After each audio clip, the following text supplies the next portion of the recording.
Hey, what's going on, guys, and welcome to episode 25 of Elloria's Descent into Chaos. In the previous episode, we had our group acquire transport. They have now boarded the ship known as the Twilight Stream and have met most of the crew, as well as just some of the random crew members as well. And now they are departing Bitterbrook. They've already set sail, but they stayed one night before setting sail. So it is the that's not the right thing. Where is my here we go. It is the 28th of Dark Dwell, or in our world, November. So you guys are setting sail 2 days after William Blackwell has passed. Your current objective is to try and resurrect him by meeting up with the Earth Elemental Guardian known as Terran. The only location you guys have is that he is on the Volatile Continent, which is where you guys are headed, but also to a place similar to Arden, known as the Twinned Territory. That is your current destination, and where Captain Eamon Windrider is taking you guys on the Twilight Stream. So, with that, we pick up with you guys on the ship. I will also start the map so you guys can take a look at the ship and see where you guys are currently located. I will also switch scenes for that as well. So currently it is daybreak and the ship has already set sail. And currently Arden and the rest of the crew are in the cart, and Hellrend is off with his rhino on the other side of the ship. And yeah, the day is yours. What would you like to do? You guys are currently inside. You don't know what's really going on. But Arden, John, what would you like to do? So it's the morning, or is it still the night? It is the morning. We have. I can't. Sorry, I just had a stroke. Did we set sail yet, or are we just about to? Yeah, you've already set sail. Okay. I'm just gonna go up to the deck then and look for everybody else, unless we're all staying in the same room. Okay, you go and step out of the cart onto the deck. I forgot we have the cart. And currently, you're seeing a bunch of the crew members, just like the random crew members. Nobody of real importance at the moment. Off to the side, you can see by the helm is Captain Eamon. And you know, if you're looking for anybody specifically, then you can. But currently, there is just the captain and a couple of crew members on the main deck at the moment. And then across the way, you will see Hellrend and his rhino on the other side.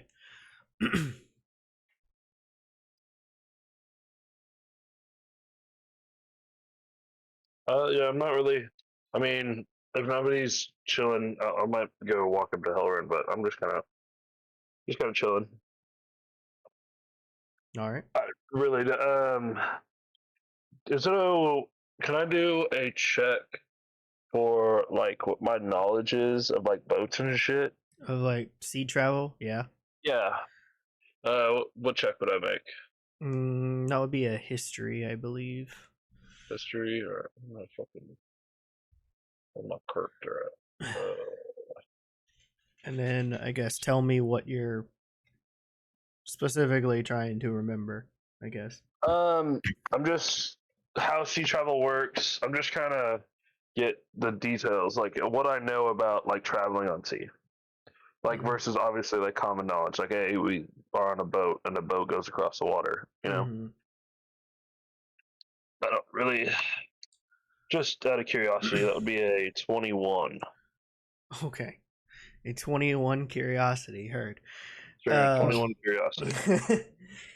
So Just kind of like looking around, like how does this boat work yeah, in particular? so that is one thing you know is each boat is different. Whether that's size of crew, as well as just how the ships are maintained. This one is a fairly large ship, so there is a lot of crew members on board. Whether they are just helping tie stuff down with ropes or with the sails and everything too. Um, that's just like common knowledge of just the size of the ship determines how many crew members you need, as well as how well um, it will travel uh, out at sea. With this one, you can see that everybody is very knowledgeable at what they are doing. Most of the, if there are barrels or maybe like a loose like rowboat or something, they are quickly tying it down, um, as well as just like seeing if anything is amiss. Um, and the other thing of with this boat is this is a well knowledgeable ship. Um, so it can travel at a decent pace. It's nowhere near like fast as like some of the smaller boats, obviously. Um, so depending on travel, it also depends on the weather as well. Currently, there are clear skies, and there doesn't seem to be anything impeding the course you guys are headed in. So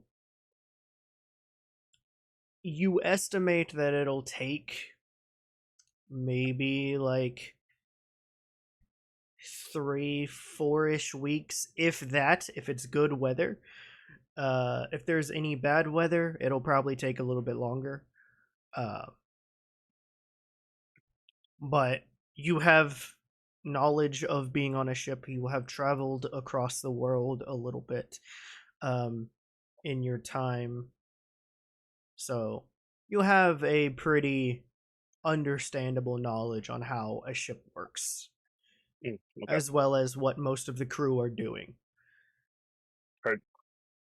Um, I guess the other question is this ship like run different than most? Like, is it?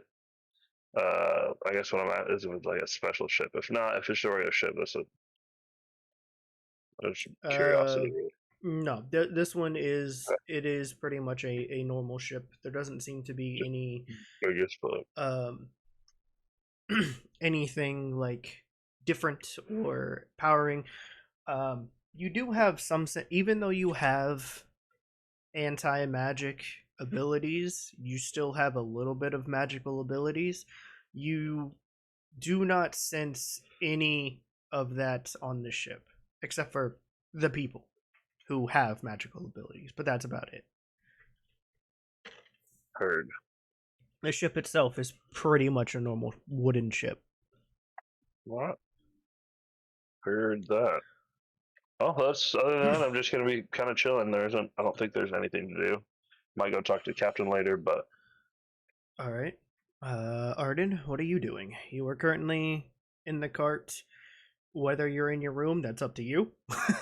um, if you are anywhere else in the cart, uh, I guess let me know, and we'll see what happens from here. No, I think I'd probably start off the day in my room. Okay.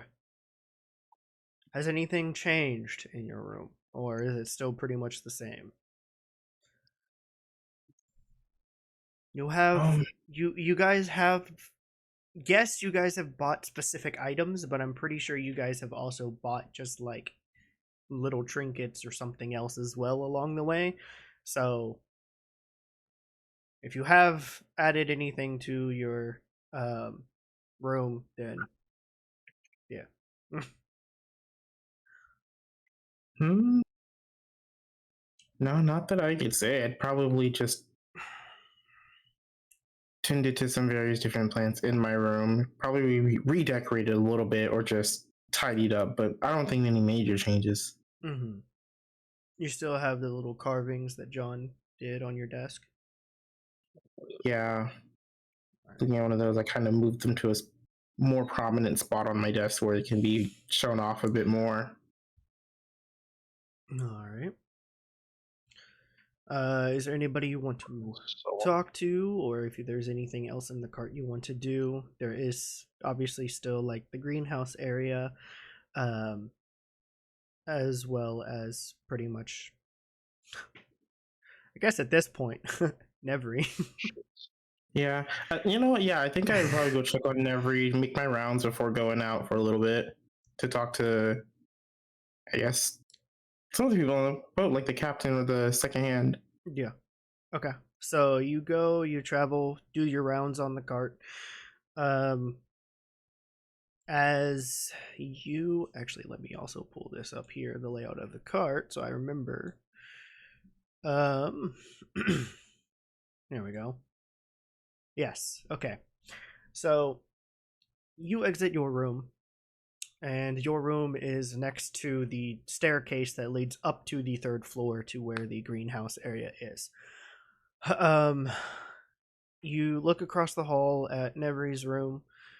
You go over and knock at the door.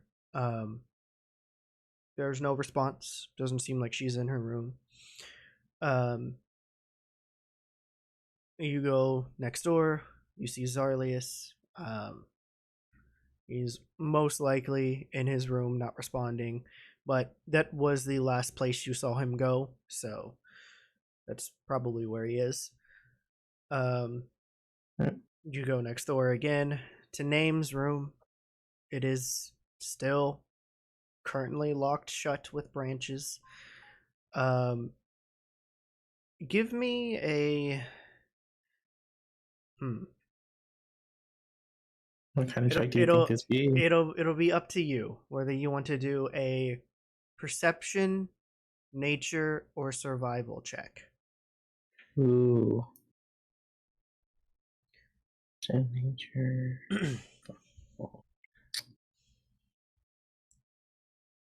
Let me look. We're probably nature's +8, and we'll probably go for a nature check in this case. Okay.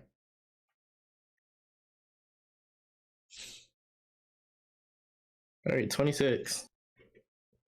All right. With the 26 nature check, as well as you being a Furbolg of nature, as well as obviously a druid and now wizard of nature, you have a keen understanding of certain I guess you could say biomes of nature, as well as just whether it is fungal or you know, if the soil is good, or if it, all the nature stuff. You know what I'm talking about. Yeah, I can determine where it's coming from. Yeah. So this is also why I said if you wanted to do perception or survival, is because you start to see on the pretty much like latched vines that are pretty much like barricading the door, and so there's like no cracks or anything. You can't look under the door, you can't look through the door. It's completely like barricaded. But you start to see some little fungal mushrooms start to sprout. Some of them are normal, like a brown or a red mushroom, and then some of them are a little like there's like a tinge of green to them, and then some of them kind of very weirdly, some of them kind of glow a little bit. You're not exactly sure how this is is possible, but you kind of don't question it. And then there does seem to be like a spore-like odor coming from the room, but it's not bad to where it's like it's going to spread to the other rooms and everything. It's really like a straight up quarantined off room. And name is still in there. You can slightly hear him, but just barely. He's not talking. He's not saying anything. But you can hear some movement around in the room. There is a few times where you hear some like either like a scratching or like a slashing sound. But that's pretty much it. Okay. And then of course you go across the hall to Fuller and John's room. John's room is empty. You go to knock on the door and it kind of slightly opens and you look inside. He's not there. And then you go to Fuller's room. Same thing. He's probably asleep. And then you turn back around and look at Will's door.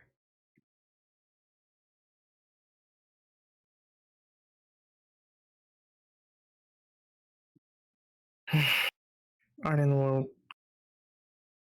let out a sigh. Which is shut. Mm-hmm.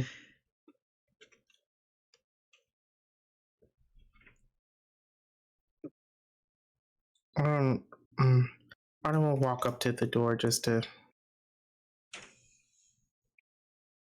look at it. Mm-hmm.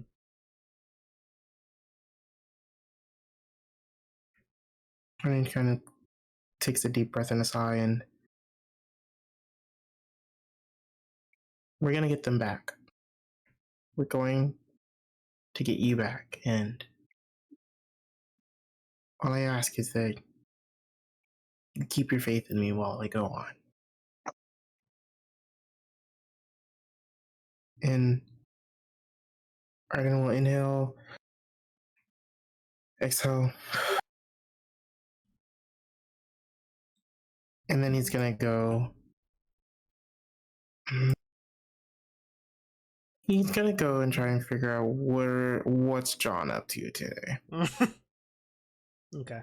I mean, that's gotta be racist. No? You head down. You hear a little commotion in the kitchen area. But your mind is now kind of set on trying to figure out where John is at. And you open the door to the cart. And that's the question. John, are you still by the cart or have you moved? The cart's on the deck, right? Yes, it's by the Panda Ox. I would have just moved anywhere to like the side of the ship, like where the railing is. Okay. Left or right side? Just like looking at the water. We'll flip the coin. Heads, right? Heads right side? Yep. Okay. You are now over here. All right. This guy's a fucking slave, bro. Where's he at? Arden, you open the door and literally right across the way on the other side of the ship, you can see John Steele looking out at the water. And then off to your right, you can see Hellrend also looking off on that side as well. Oh, why did I do all that? Just an idiot. I'm not looking out longingly. I'm sitting there with a harpoon ready, staring intensely over the side of the boat. Yeah. Hey. Menacingly. More. Okay, I'm still on here. So yeah, Arden, what would you like to do?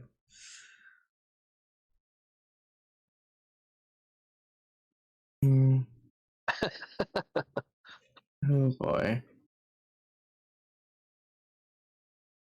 We'll go walk up to John. All right.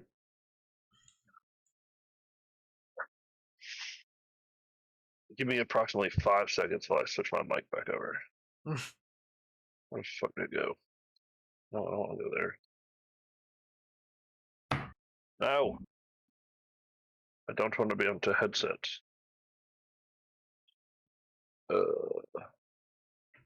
Mic output.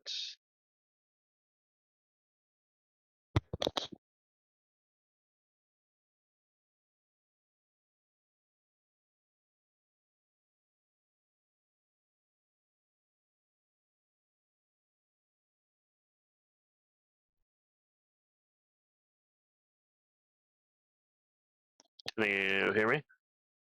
Yep. Bro, I don't want to be on the fucking headset mic. How do I switch over? Oh wait, maybe I gotta wait. Idea.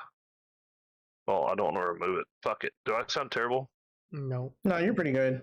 Pretty sure I'll just deal with it. Alright, good. I don't know why it switched over. It's never done that.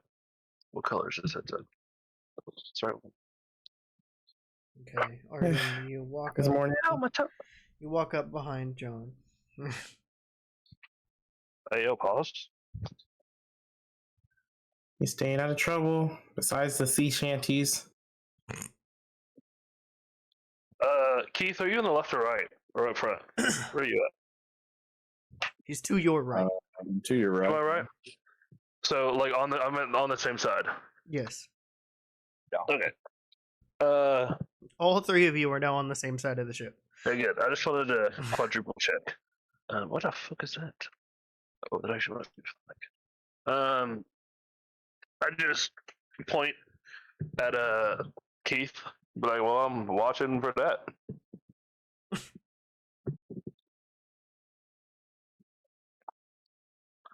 We got.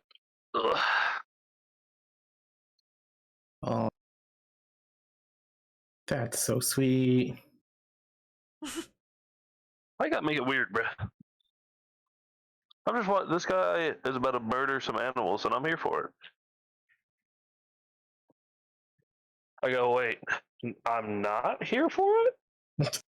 I was gonna say, well, Reading the expression on your face, see how you feel about it. you hear Arden hears a, and you see the eye twitch a little, like, well, we can keep the animal cruelty down to maybe at least a light minimum, one animal per, I don't know, none. That'd be great. One animal, none. Hellrend, give me a perception check. On it. Hey, just say one animal. Didn't say how big. 15? All right. 15. So, while they're having this conversation relatively close to you, you're focused out at sea, looking down below, looking to see if there's any big or maybe some small creatures swimming alongside the ship. And you get a little distracted by their conversation, but you do see off in the distance a little bit like a dark shadow in the water. It's the boat. It's And about it's a 40 feet away from the ship. Uh-huh. And Dan, what do I need to roll to throw a harpoon 40 feet? Extremely hard. It would just be a regular roll, no? It'd be either a regular roll or like the roll to hit on the thing. Oh, the javelin roll to hit? Yeah. Wow, dude, I'm fucking dyslexic. That's crazy. Wow, I read that so bad.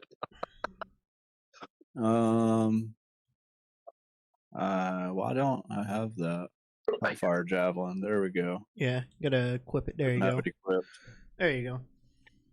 Okie dokie. Yeah. 29. 29. Okay, yeah. You. It is tied to a rope, right? Yeah. You wouldn't be Oh, the one to okay. get good if it I, wasn't. I know. I'm just making sure. I'm just making sure. Okay. Oh, well, it is now. So. The other side of it's tied up to the center mass. Okay. So yeah, you see it off in the distance. You get a little distracted by their conversation, but you see it. You hone in on it, and you just chuck it, and then sink. I don't think I was ever distracted. It was just a little bit. It was just like you kind of looked over to see them talking, and that was about it. And it sinks into it, and then you start to see it start to like swim away. So then you grab onto it. Give me I guess it would be a strength. Technically, it'd be a saving throw because you're trying to, because it's fighting back. 19. So, okay, 19. Yeah, that's good. It's a little bit weaker. So yeah, you pull it. You start pulling it in. John, Arden, you see Hellrend get a catch. He's pulling it in, but it is a little ways away, and it's fighting back. Oh, fish! Hooray! Let me know what else I need to roll. I mean, it would just now it'd be a strength check to pull it in. Not too good. That's 20. What shanty we playing? 20. All right. So Not too good. 20. Yeah, with a All right. 13 plus 7. yeah. So with the 20, yeah, you're pulling it in. Do you Come on, guys that dumbass. do you guys want to go and help? No, Big Bird got it. Yeah. I think Okay. he'd be mad if I helped. Okay, Hellrend, give me another strength check. It's getting closer. It's okay. 25. Okay, it is now 10 feet away from 20 feet away from the boat, and you can now see most of its features. It looks like a shark.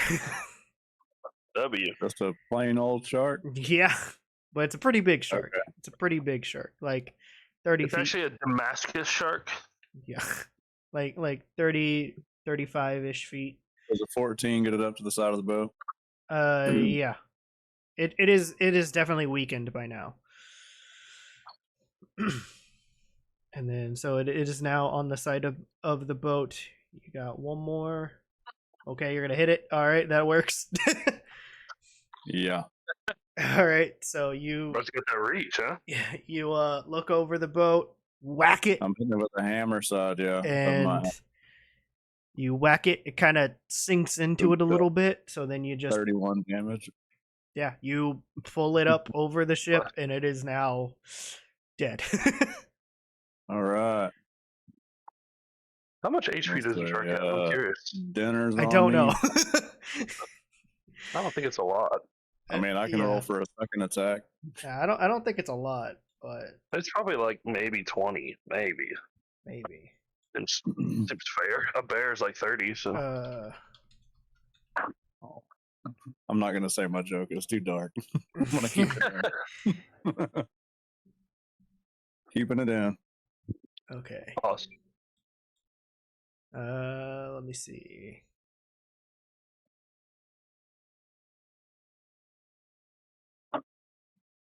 So actually, yeah, do another hit.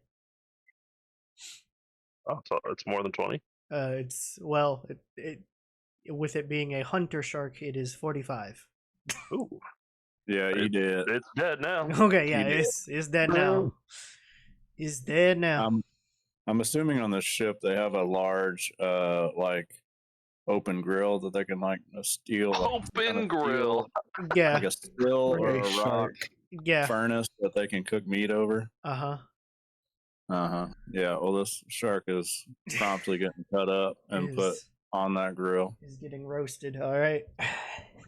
And then I'm gonna take the head and the jaws from the gills up to the snout, and I'm gonna shove it onto the horn in the front of my chariot. All right. And the just random crew members are just like looking in awe.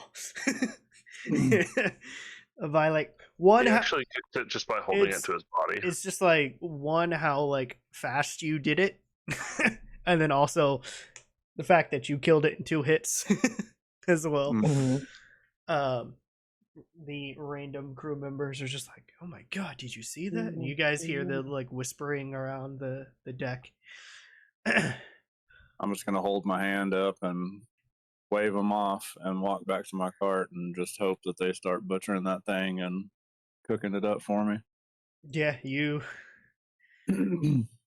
yeah, they start doing it. There's a few of them on the ship that are like dedicated like cooks, so or have knowledge of cooking. So I'm gonna walk back over to my rhino and my cart, and actually, is the ship mason on board? He's currently below deck. So I'm gonna how many ship hands are around me? There's a couple of people tending to the open deck. Yeah, there's at least like 15 just running back and forth. I am going to grab one of them by their collar as they're running past me.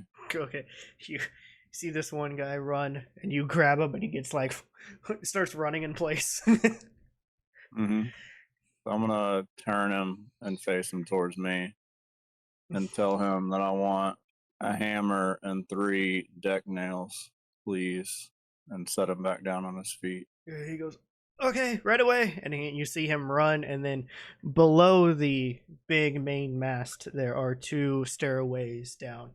You see him run down there. That is presumably where the shipwright is. So he leaves and comes back in like 10 minutes, just because there's a lot of maneuvering down below with cargo and everything. And eventually you'll see him come back up and deliver it to you. Okay. With those 3 nails, I'm going to say that those nails are 3 or 4 inches long. Mm-hmm. I'm going to hammer 3 of them in a triangle pattern on the deck, straight up and down, a couple inches out of the plank, just the nose of them down, where they're seated. I am going to take the brazier of command fire elementals off of my chariot and place it onto the deck of the ship and bend the nails over it to secure it to the ship. Okay. And then I'm going to put some coal or some wood or something in it and cast a summon produce flame and light that mother trucker up. And that's it. I'm just going to chill by that thing with my rhino until something happens. All right. The behind one of the butchers. I was gonna say behind you, the captain is overlooking the entire. He saw the entire thing, everything that is going on, and he's just like, "Okay, well, this is that's the first I've seen." This is going to be a... You kind of don't hear him a little bit, but he's kind of like off to the side. He's like, this is going to be an interesting trip. Gotcha. I'm kick back and lay down on my cart with my feet up and wait for my meal. Yeah, it'll be a little bit. They gotta make sure it's good. Well, Where You is don't- one of the butchers? Well, Where you is don't- one of the butchers? I want to You- catch them. You don't want that salmonella. So I will What'd you ask say, Arden? a quick out of game question after Arden answers. okay. Arden, what did you want? Oh, where's one of the head butchers? Let's see. They'd probably be nearby. Either I guess they'd be over here on the other side of this little Got you. area thing. So like right here. Right there. Yeah. That's like where they are, but if you want to catch one on the way there, that Yeah. okay. You see, you hear all the commotion. And like they're like, "Hey, we got the big guy got us a catch or something. I don't know. We're giving him some cooking it for him. I don't know." And then one person kind of runs out from over here, or from this side. This is the doorway into down below this area right here. Mhm. So one of them comes out.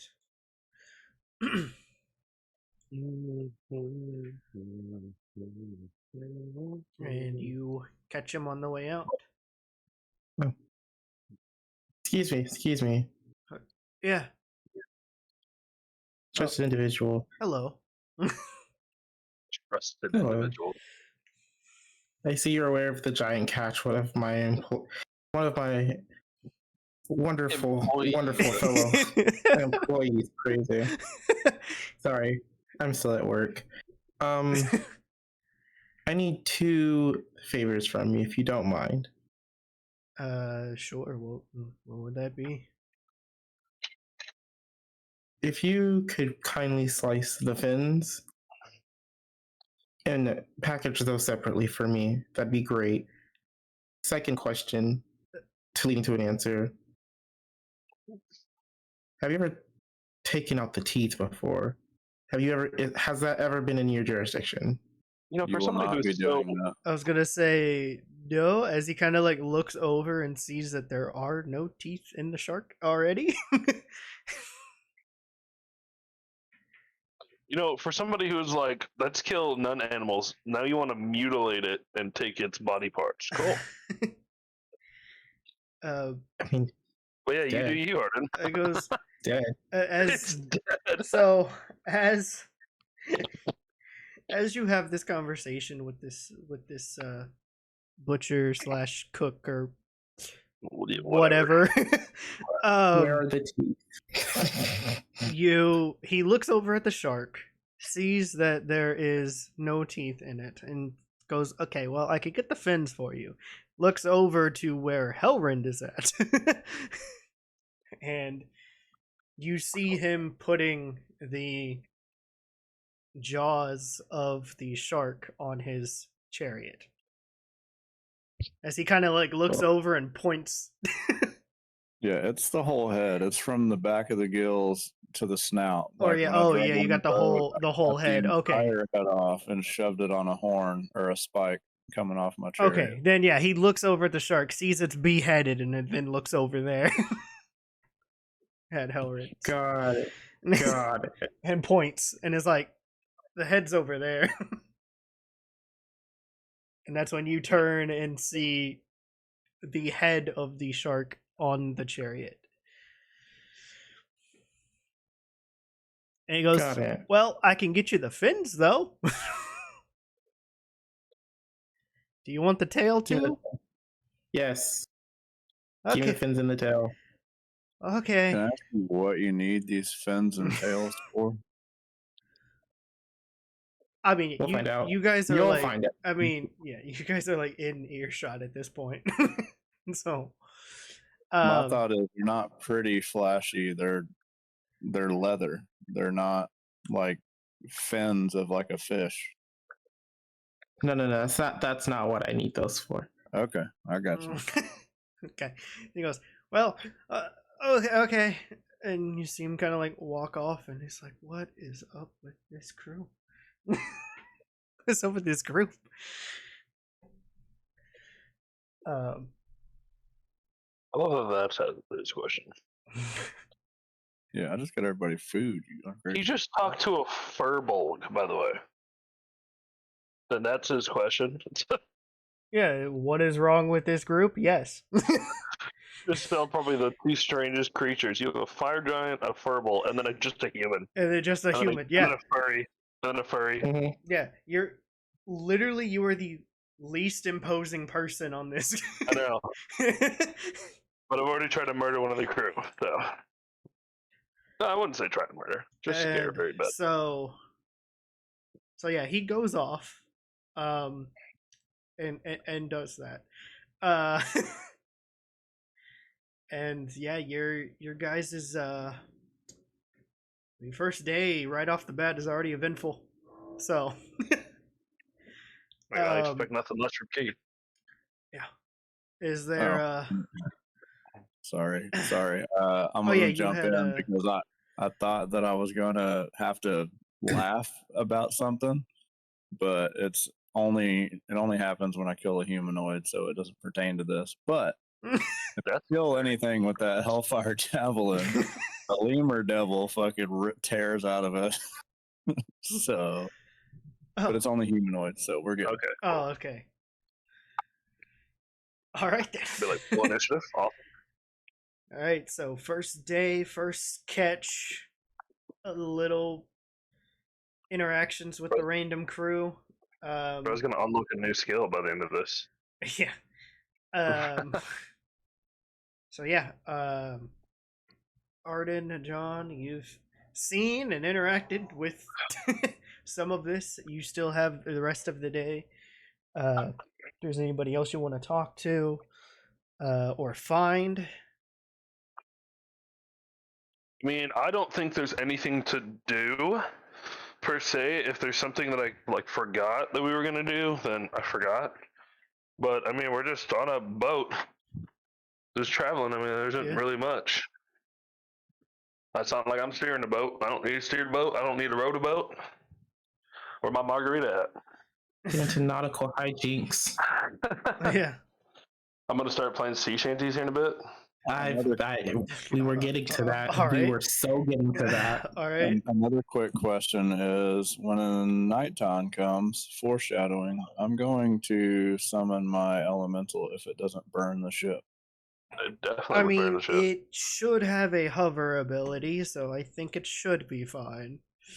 I mean, but that's like hovering on fire next to wood. I mean, still. I mean, yeah.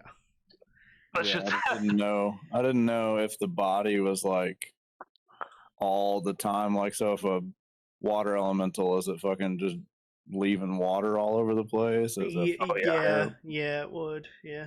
Elementals are like at least the four that I know of. They're all like tornadoes, right? Yeah, Basically. I would say at least this one. It's kind of like Mysterio's power with the elementals. But I would say for this, because it is one, you're still also starting out with this. I will say you're still starting out with this, so it is technically confined to the brazier, to where it doesn't move away from it. It comes out of it, and it can move a little bit from it, but it's still like the bottom of it is connected to it. Eventually, it can move from it, but I'll say for now, it is just connected to it. I mean, I guess I would say it would be very risky for it to try. I mean, yeah, it would be very, very risky with it. But we're also still close to land, so fuck around and find out. Well, No, not really. You said, well, I was gonna say, well, not a magical thing. not really. At this point, no. I mean, we're closer than we will be tomorrow. You can see it off in the distance, but it is now just a shadow. If we sink this ship, I'm getting on the owl and I will leave. No, I'm not sinking the ship. I didn't know what the elemental creature was and how it reacted with the world.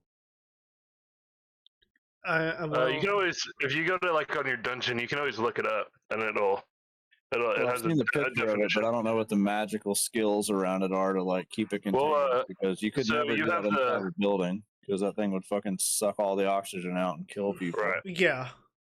So yeah, that's what I'm saying. If you go to world. your player's handbook, you can look up the fire elemental, and then it has like every fucking thing it does, and it's lore. So that might help better use it for you. Yeah. Oogie doogie. Just go to player's handbook. I don't know if it's in the player's handbook. You should have a monster manual, if anything. Well, yeah, anywho. it should be in either one of them. Yeah. Yeah, you're good. Continue. Okay, so Arden, what are you doing? Is there anybody you want to talk to? Anything you want to do on the first? Still, again, you're on the first day. It is about noonish, maybe 2ish o'clock now. With the sea travel going on, you guys have traveled quite a distance from Bitterbrook already. So, with that, it is a surprise to you guys, just because, like, nice weather helps out a lot. Yeah.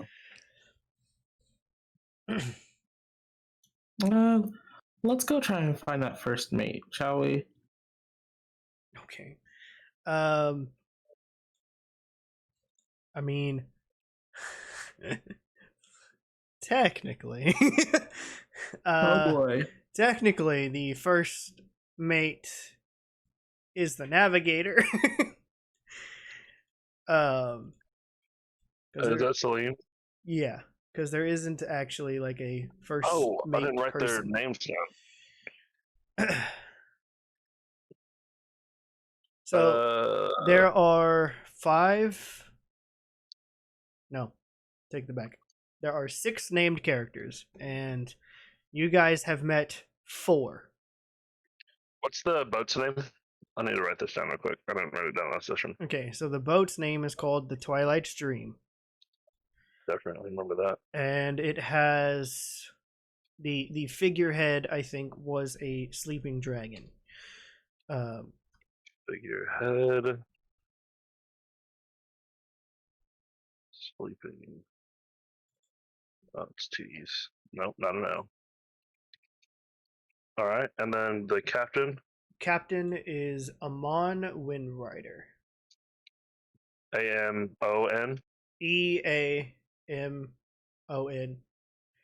I heard. Spell that one more time.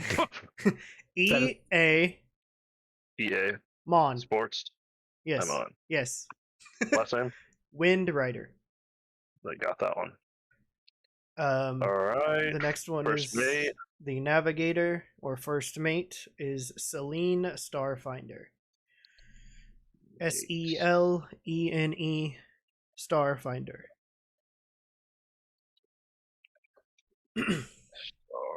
Starfinder. I need to put that she's the navigator also. Yes. She has an occupation. The next one. That's not actual up. Because the ones that you guys have met are the ones I'm telling you. So right. There are still 2 more. So next one is the shipwright. Ship. Right. And that is WRIT or GHT. Yeah. I was spelling the name. Is Davos, DAVOS. DAVOS. Ironwood. Got that one. All right, next. Okay, the next one is the cartographer. Cartographer. Close enough. Cartographer. Google can figure that out. Is Aric Silverstar. ARIC Silverstar. Silver. One word? Yeah. All right. I'm just going to spell with an E because my dyslexic brain is going to kill me for that. Yeah. ARIC. Yep. That's 4. Yep. And then the other 2 you guys have not met. You've seen one of them, but you have not interacted with them yet. The other one you have not seen at all. Okay. So currently on the main deck, you can see Captain Eamon at the helm, and you can assume that Selene is in the crow's nest still. Oh, I know where Selene is. That sounded pedophile. It sounded a little sus there. Oh, creepio. All right. So,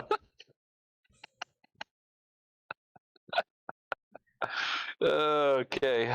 yeah, Arden. The first time you met Selene, she was on the main deck, off to where where Captain Eamon is. Pretty much is when you guys first met her. She was standing like right here. Yeah. But now she's in the crow's nest. She's in the middle mast, main mast, in the middle of the ship, all the way at the top. Got you. So, start climbing. I ain't climbing shit. I'm gonna summon a flower to guide me up there. I was gonna say you could try to yell at her, but good luck with the wind. Can I get a current wind speed, knots, and heading, please? I'm just kidding. I'm just kidding. I'm just kidding. Give me a second. I'm just kidding. You don't have to do it. Is it gonna be extra effort to climb things here? I mean, you are a Perter princess. Possibly, but you should be good. Princess. You are heading in a northeastern direction. Damn, he's got the note for it? I didn't expect an answer. I'm looking at the world map. Oh, fair enough. That makes a lot more sense. Makes a lot more sense, yeah. You are heading in a northeastern direction. Very cool. Knots. Oh, that is kind of undetermined at the moment. I forgot I bought a bunch of weed. See the way that this is gonna distract me from trying to talk to her. And go ahead. I gotta figure out where I put the weed. Wind speed is probably at 30 miles per hour, so not too terribly bad. Fuck. All right. Write it down. All right. We'll try this climbing thing. We'll try new things. To YouTube. All right, go for it. I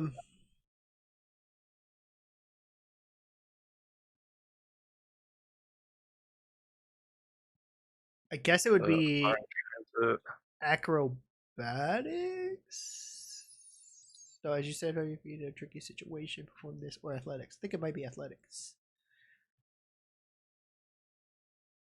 Okay. Either one, acrobatics or athletics.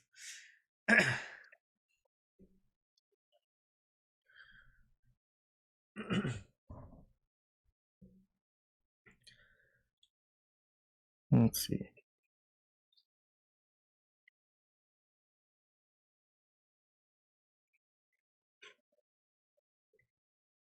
Let's go acrobatics. Let's see what we got. Yeah, it's giving 7. It's giving 7. Okay. Well, you're still at the bottom of the mast, so you're good. There's not that much wind speed. Most of it is blocked by the rest of the ship. And also people. So and people. So you're good. So you start climbing up. Not too terrible winds as you get there. As you get a little further, again, not too terribly bad. You hit a good spot to start climbing. Give me another one.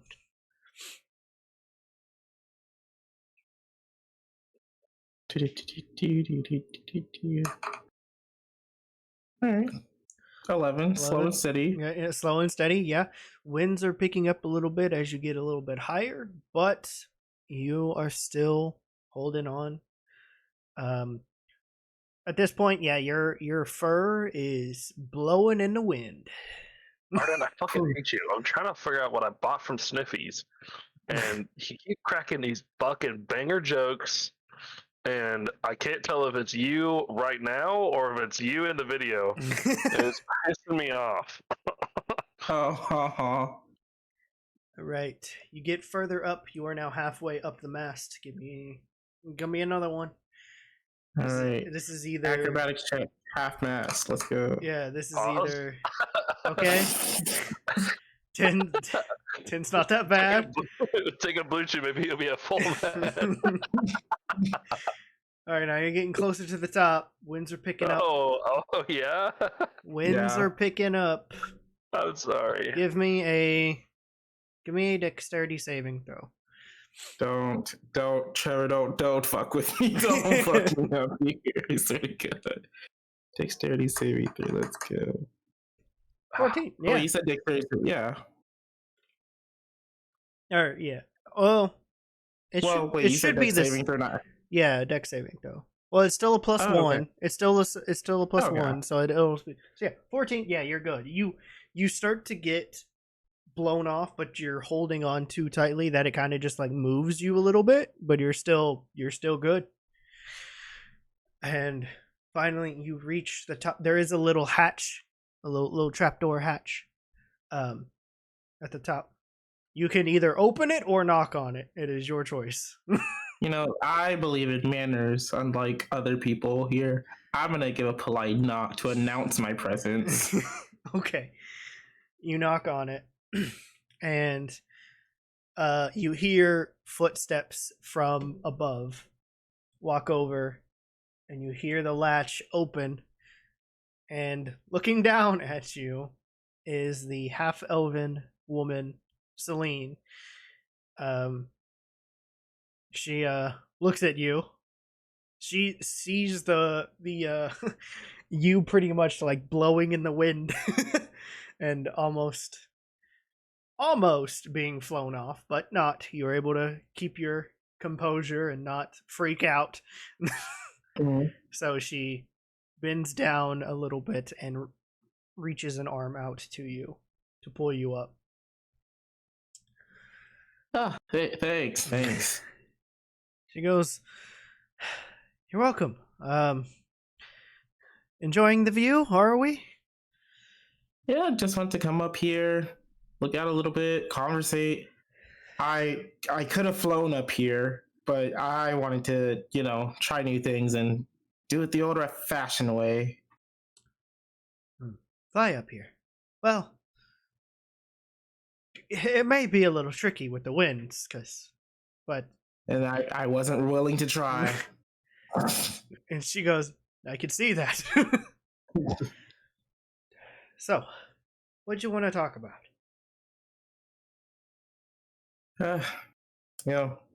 Ship stuff. How you feeling today?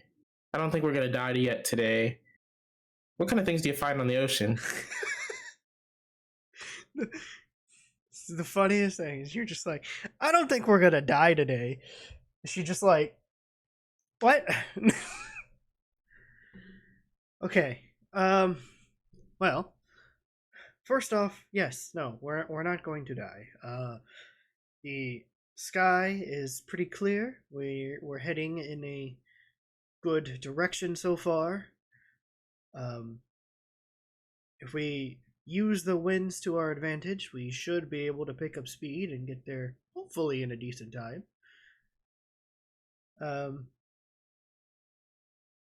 And what was your other question? Oh, what kind of stuff do you find at sea? And within asking this question, Arden kind of reminisces on the story time that they were told at the Gardenia about different lands. Arden's never really been much of an ocean type person. So hearing all these tales, it's like, oh yeah, don't die, don't fight sea monsters. If something approaches you, don't be a wimp, kill it. But typically the rule of the ocean is if you don't fuck with it, it won't fuck with you.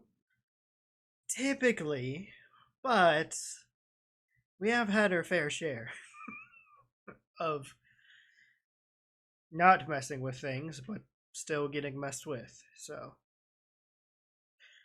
but what I can tell you is, what can we find at sea, or what can you find at sea? Well, the sea is a vast place, even more vast than the lands themselves. So, you can literally find anything, whether that is a shipwreck, some treasures, some bodies. Arden giggles at the word treasures. Yeah. It's like, because I had to ask, because pirate, you know, I don't know, Pirates, pirates, yeah. the term people still like to use here. Oh yeah, pirates are still a term we use, and they are Okay. still around. Also, didn't we just set sail from Bitterbrook? Isn't that a pirate place? Look. Pirates are one thing when, you know, you're on land, stationary. Pirates are another thing if you're an active pirate on the sea. Yeah. I mean, that You're is out here true. looting and hollering. That is true. Well, from what I can tell you, is we've had our fair share. We can handle ourselves if need be. But it really just depends on the weather. The only thing that we've really had a problem with is weather patterns changing, especially when we go into a new month. The weather patterns change a lot. And you see her kind of like look down at like a piece of paper, and it's pretty much like a calendar. And she kind of shows you and points to the date, and how the date is the 28th. So she points off. She counts 1, 2, 3 spaces. Okay, And got it. And you see the first. So, like she said, you guys are coming up on a month change, meaning weather patterns are going to change. And she goes, well, I got my keen sense of direction, so hopefully we should be heading in the right direction, even if we veer off course a little bit. A little. There was a pause before she said a little bit. And she goes, well, I do have certain traits, so I should be able to help us if we get off course. And Arden kind of hints at that with his ear flick. I'm like, oh, interesting. Mm-hmm. Yeah. Okay. These are pretty solid, good answers. Yeah. I don't know. I'm strangely curious about the sea life here. Fearful a little. Morbid curiosity peaking? Yes. She goes, that's understandable. Curiosity is a thing. There is a lot to learn about the ocean. There's a lot to learn from the ocean. I'm like, okay. And there are a lot of dangers within the ocean. All right. So if you were to take a guess, would you, or if you were to go down a limb, would you say you were maybe the best qualified for these types of answers to come to about the ocean and its patterns? Man, Yay, nay. your physical bitch is gonna be like, well, damn straight. Well, yes, indeed. Oh God. I have some experience in some map making, even though we have our fine cartographer. But mine is more on a celestial navigation. Oh. I can use the stars to guide us in certain ways, but only for like an hour. It's not that long, but Okay. it'll help. But I also do have my keen eyes as well. I can see far and sense stuff. As she says that, she looks over and you see off to the western side of the ship, or the left side of the ship. You start to see 2 islands off in the distance, about like 100 feet away from you. You just see the silhouettes of them. They're not too big of islands. They're pretty small. One is bigger than the other one, but she kind of points off in that direction and says, those are just some uninhabited islands.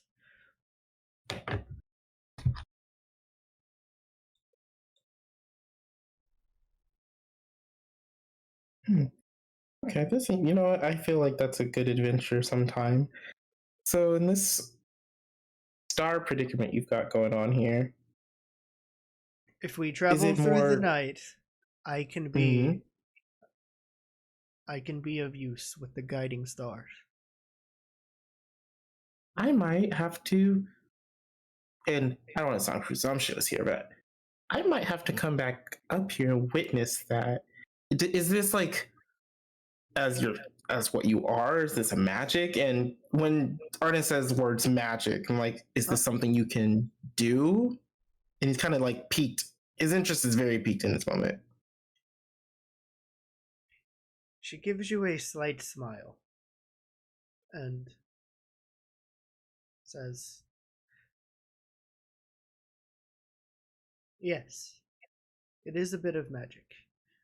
It's kind of more within me. Also, it's kind of in the family. The generational magic. Got it. Yeah, the Starfinder family have celestial abilities. One of mine is called Starfire.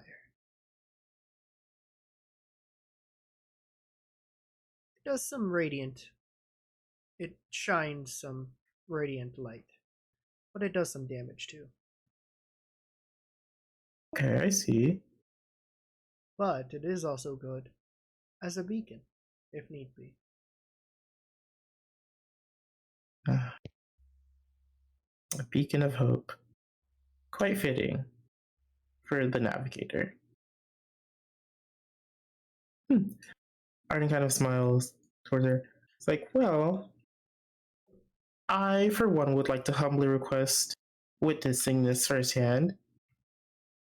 Because, as you can see, I dabble in a bit of magic myself. But mine's more earthly and grounded. So hearing about stars in the celestial, and Arden kind of pauses at the using the term celestial. Mm-hmm. It's like it's always had I've always had an interest for it. More recently than ever now. She goes, well, I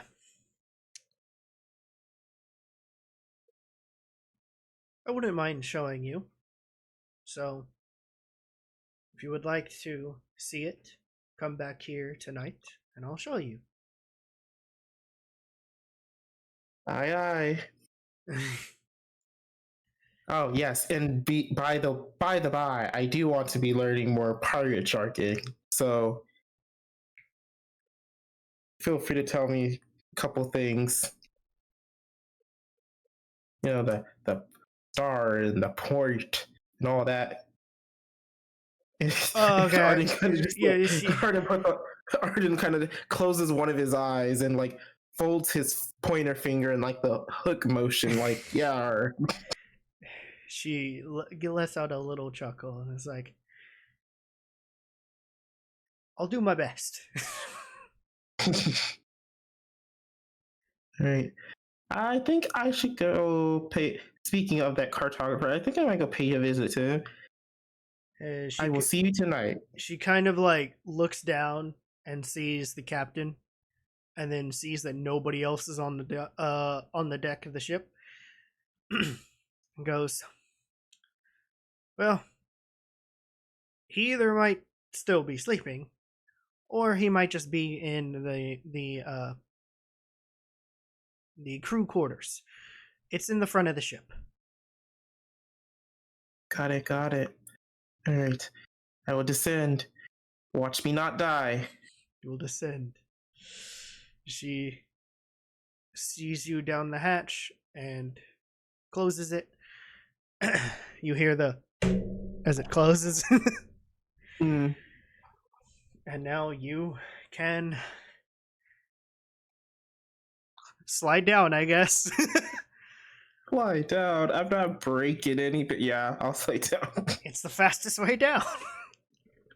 Right. Just jump. I mean, I don't know. I'm heavy, but not super heavy. I don't want to break shit. You would probably leave a dent, all I will say, just because of Oh, great. how tall the main mast is. Great. no balls. So what you're calling? Stop that! Stop instigating! Don't test me. Okay. Pussy. So it is now afternoonish, probably like 4 or 5-ish now. The first day has been eventful. You have procured some food. Hellrend at this time, it should be about ready. Because the conversation was probably like a 10-15 minute chat, so that probably took about how long they were able to do that. Arden, as you come down the mast, the cook that you talked to hands you a bag. And in the bag you can see the shapes of fins and a tail. Arg! Look at this They- sea bouncy. I'll say they're kind of sticking out of the bag too. So That's so fine. But yeah, that is that.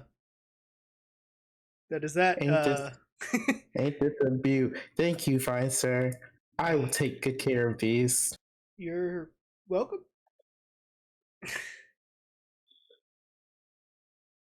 And I shuffle off with my new bag of fins.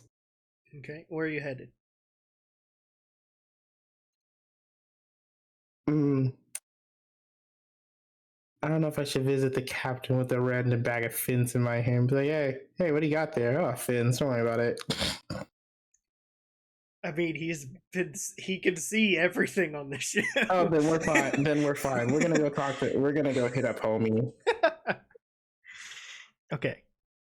Our heave ho homie. You go up to the helm where the captain is.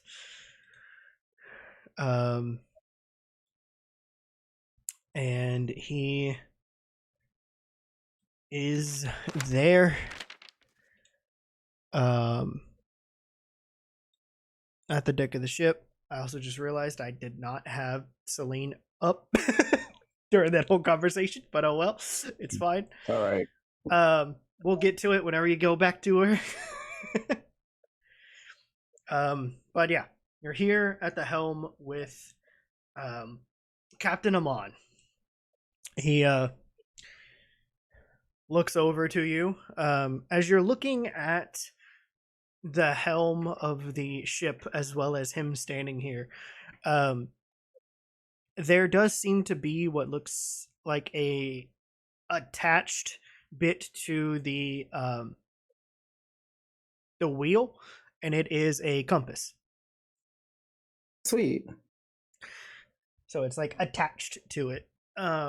And with you guys moving in a certain direction, you can see it moving. And this is when you see that you are headed in a northeastern direction. And he looks over at you and says, "Oh, Arden, hello. How are you doing this day?" Good evening. Hi. Heaving or you hoeing? Not quite hoeing, but sure.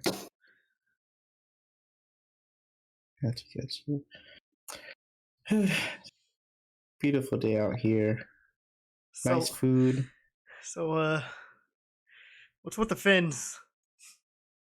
See, I was hoping you didn't have to ask. It's very obvious with you carrying them around, especially when you came to talk to me. That's true. Oh no. I think I needed these for a reason. You think? We'll find out. I think we'll find out. Something about these fins just spoke to me, so we're gonna go find out. I'll keep you posted on the fin story. Okay, I'd love to hear it. So, But yeah, it was just I saw you go and talk to Selene. Did you learn anything? She's quite helpful. yeah. I see. She has quite a gift, and I'm hoping to learn some more. I think I'm going to utilize my time here wisely, learning different navigational tricks, different helpful skills about, typical sea things.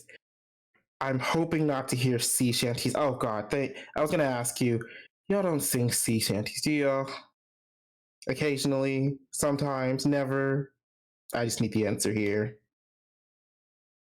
Every once in a while, but not all the time. All But right. also because we don't actually have like a bard on deck. So everybody that works for this crew is either apprentice shipwrights because they work under Davis. We have a little bit of cooks on the crew. Everybody else is just deckhands. So there's that, and then obviously we have our main kind of set crew. Like I said, me, Selene, Davis, as well as Aric, who's our cartographer, which he helps with what we try to do, and that is mapping the world. And we do have a doctor on board. She's very helpful. And we also have a professor. Oh, I'm not oh, not quite entirely sure what his job is or why he's on this ship, but we let him aboard and he's been helpful. But I don't even know where he's from. So hey, we all have our stories. that we do. And the sea is one very long tale. Anyway,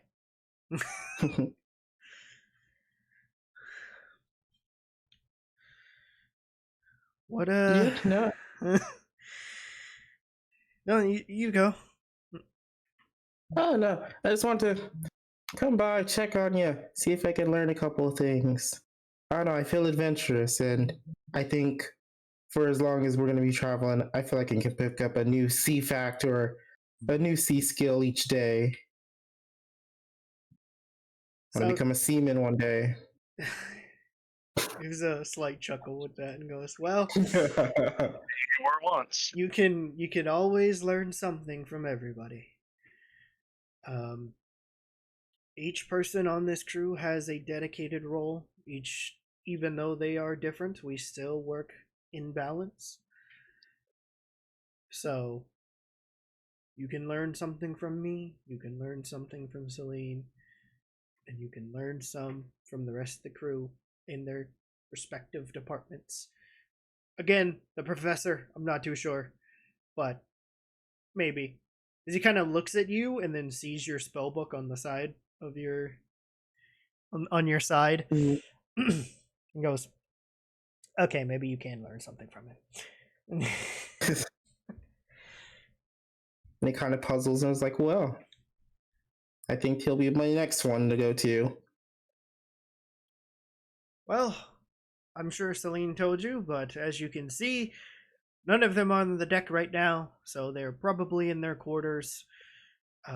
It's kind of a shared quarters with the rest of the crew, but that's is what it is. And then down below, there's like the whole cargo bay area. That's where some of the other people sleep too, just because we don't have enough room, like beds or anything. But hey, yeah, you gotta do what you gotta do. So, Oh, that's right. but yeah, if they're not out here today, then they're probably in the quarters in the front of the ship. But I'll go search for them. I'll go search for them at a time. So what you got? Bestow upon me a sea knowledge. Sea knowledge. Well, What do you think a good first introductory person to the sea life should know? Let's start there. first, I feel like it should be. Well, the captain's part is quite hard to do because you have to keep track of everybody and make sure everyone's doing everything. But for learning how to operate a ship, it is also a good place to start. And he goes, well, and he kind of like, he still has his hands on the helm the entire time he's talking to you. He's moving it every once in a while to counterbalance the waves. And you see the little compass rocking back and forth. And he goes, well, do you know what these are? As he kind of just like gestures to the wheel and the compass. Gotcha. Does Arden know what a compass is? Has he seen these things before? That is a good question. You know, we'll leave it to a roll. What, history? Yeah. All right, why not? I don't know, Jack. Oh, okay, never mind. We're good. You got an 18. I thought it was gonna be an 8. I was like, oh, I don't know jack shit about that. Yeah. Well, this kind of helps.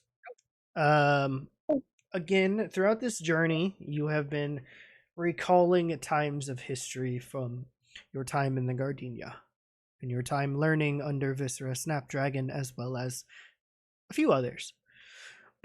But also, she was teaching you through actual books and tales throughout the world.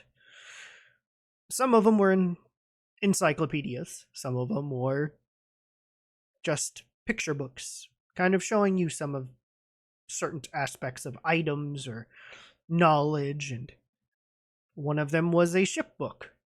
One that it was very odd to you because you're like kind of secluded in the Elderbloom Grove. You haven't ventured out into the sea, nor did you know exactly what a ship was at the time. You've seen a few at the port, but you hadn't really ventured onto one quite yet. So you were looking at a book, and one was a simple picture book that had every detail you need to know. Most of it was not fully detailed out. It was mostly like a picture and a little summary of what the item was, or a little bit longer summary for certain things. But with that 18, yes, you know what a compass is. And Oh yeah, no. a wheel. The wheel is basic knowledge. But how it works per se on a ship, not really. Got it. So I'll tell that to him. I was like, so that there's a compass, the general direction of things, where to go. The wheel here, the helm. Mhm. I've seen plenty of these in stories and pictures. Do I know the exact knowledge of, how to navigate it? No. Though I would like to learn if you can give a good old quick rap about it. He goes, all right. And he steps back from the wheel and gestures to you. Oh, jeez. All right. All right. I like how I gave out the preliminary rules of don't fuck with shit and don't sink the ship. And here I go, about to challenge both of these ideals. Mm-hmm. Let's go. He goes, well, We got it. the best way to learn is hands-on.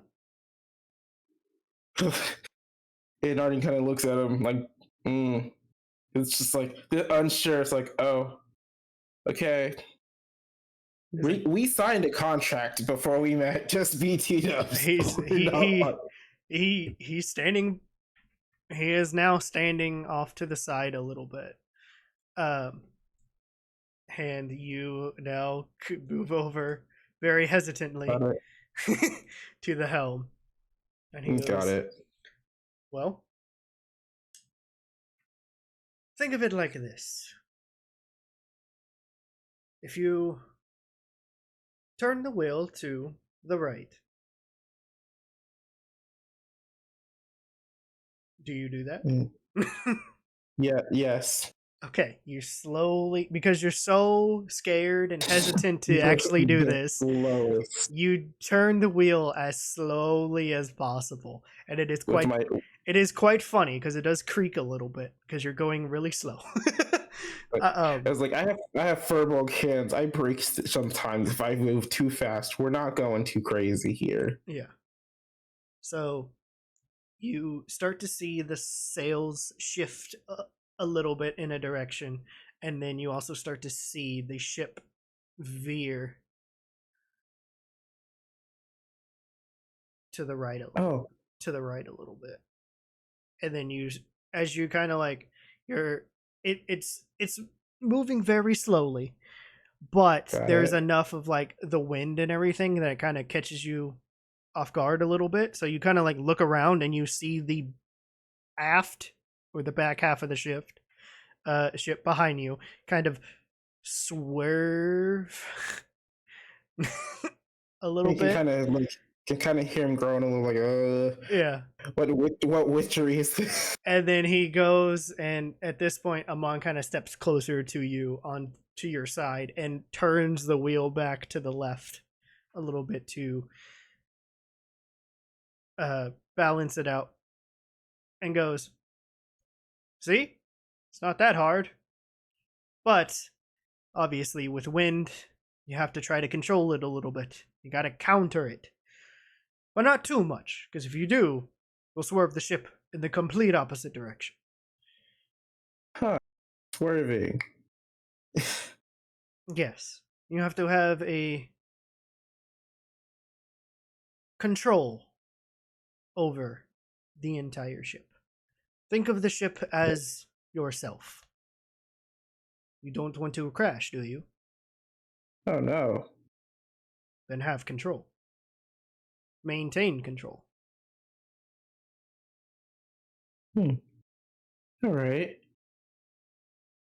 I'll steer the ship a little more.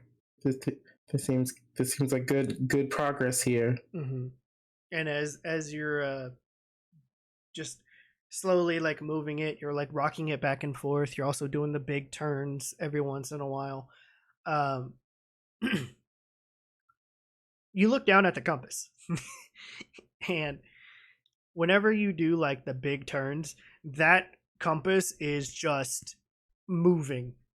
It is pinging so much off to the side a little bit, and then comes back when you steer, redirect it a little bit. Got it. And then he looks at you and goes, "See, you got it. Just take some time. I know that this was a probably scary first time to do this, but hey, you got to do it at some point." Hey, you sure got guts. You hear a person's never steered a ship, and you're like, well, that changes today, right now. Go for it. As he goes, Whew. "Well, look around you." And as you look around, you see nothing but ocean. There are no islands or anything in the immediate vicinity at all. This was the perfect time. Kind of beautiful out here. He goes, "Yeah." And you look and see you got some seagulls and some other birds flying off in the distance. The calming waves of the water. This gentle breeze of the wind. At times.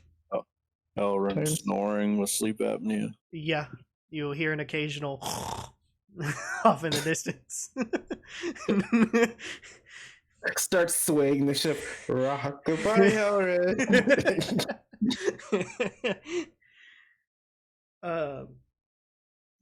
And then,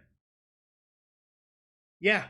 Also, John, are you still just looking off out at sea, or have you kind of seen Arden go and do this and take note that he is steering the ship right now.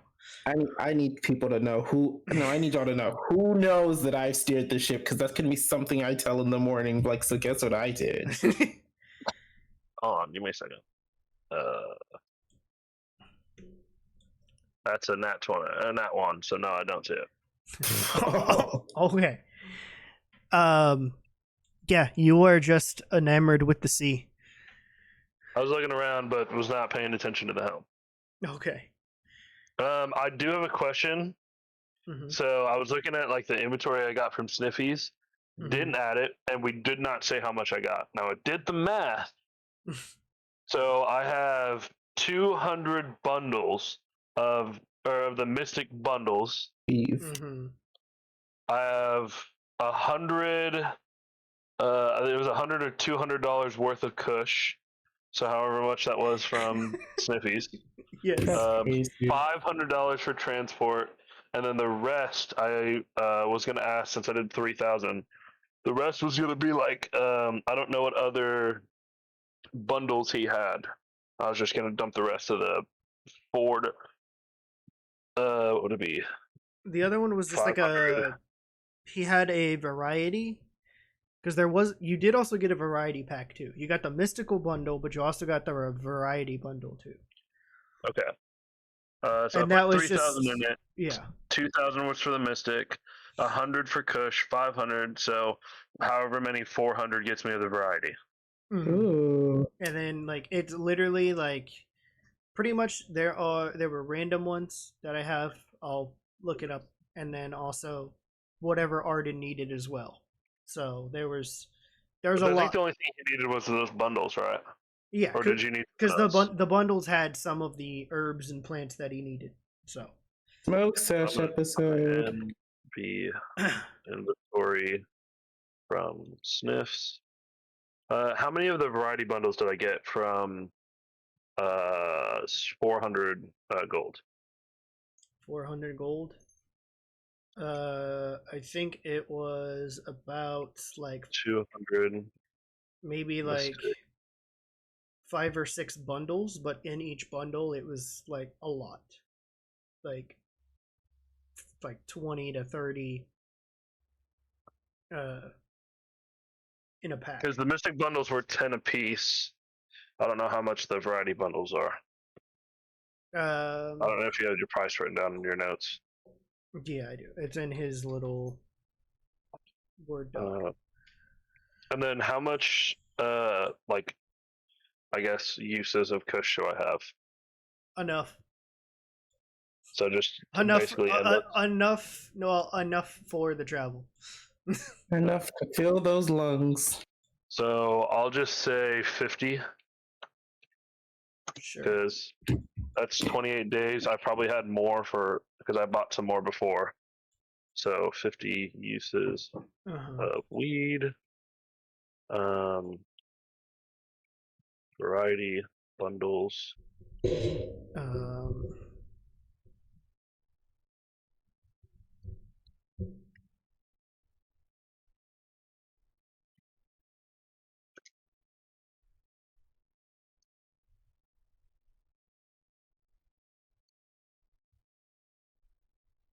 That is not where I clicked.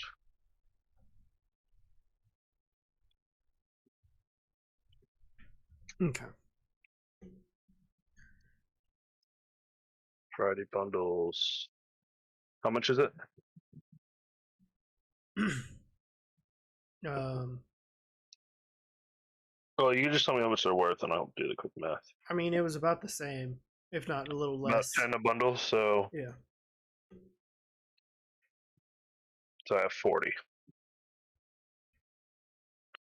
All right, that's all I needed. I was gonna go to the captain after some point. I mean, I can go with Arden up there right now, but I was basically gonna ask him if he smokes. I have a great idea for a good episode in the next 3 days.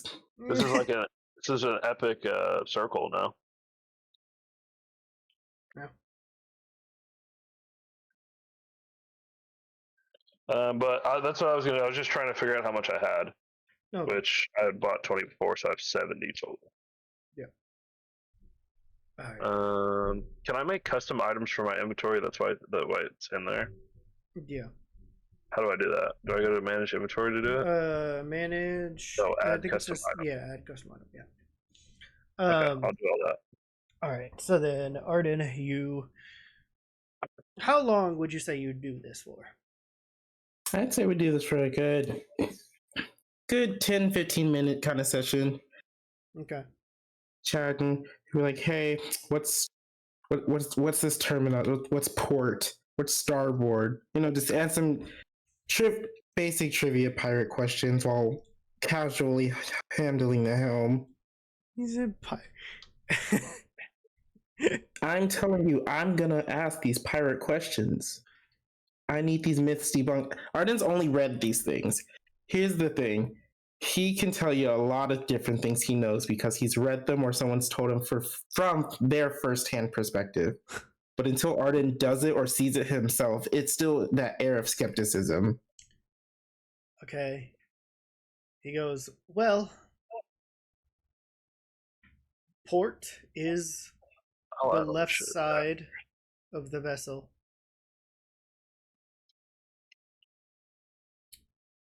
When it is facing the front. Gotcha. Starboard is the right side.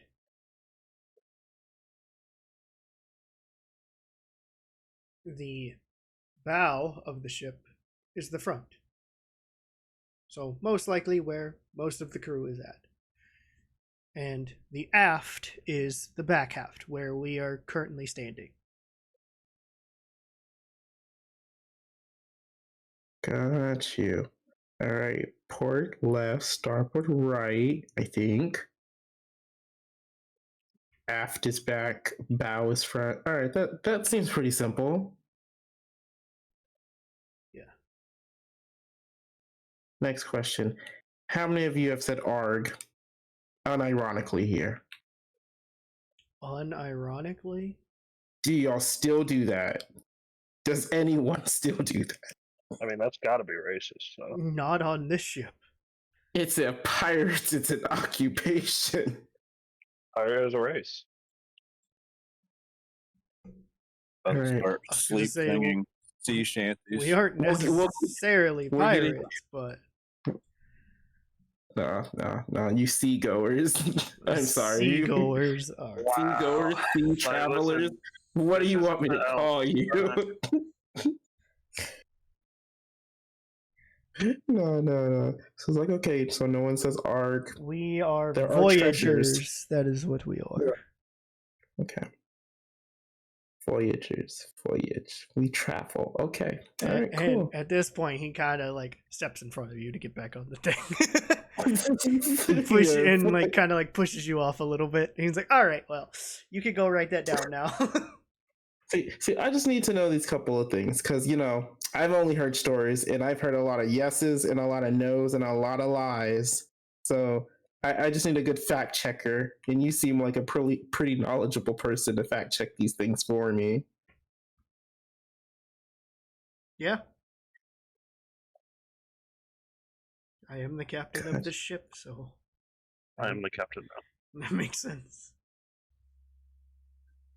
I mean, thank you for this wonderful knowledge. I'm gonna go write this down. Wait. Do Voyagers have journals? I'm gonna go grab a journal so I can get my voyage on. And Arden just with that realization, I was like, wait, I'm on an adventure over the sea. I get to go learn these things. Man, you really do have autism, don't you? And I didn't realize you were part of the Make-A-Wish Foundation. Make-A-Wish Foundation. Amon goes, well, I believe I have a spare. Oh my god. Why did you just drop everything on your desk? That's crazy. I believe I have a spare journal in my office if you would like. I think it's on my desk. Get a journal bestowed from the captain, bro. It's on. The Gardenia can wait. I'm being seaworthy. No. No. It's like, okay, cool, bad. Oh, that's awesome. Yeah, just And Arden just kind of shuffles. he goes just down below. Like literally right down below where I am. Oh, Jesus. So you head down the stairs and go into here. Which Oh, shit. All right. you Adventure. you now see who you thought was in the crew quarters is not. He's in the captain's office at a table charting a map or looking over his maps. You see the cartographer, Aric.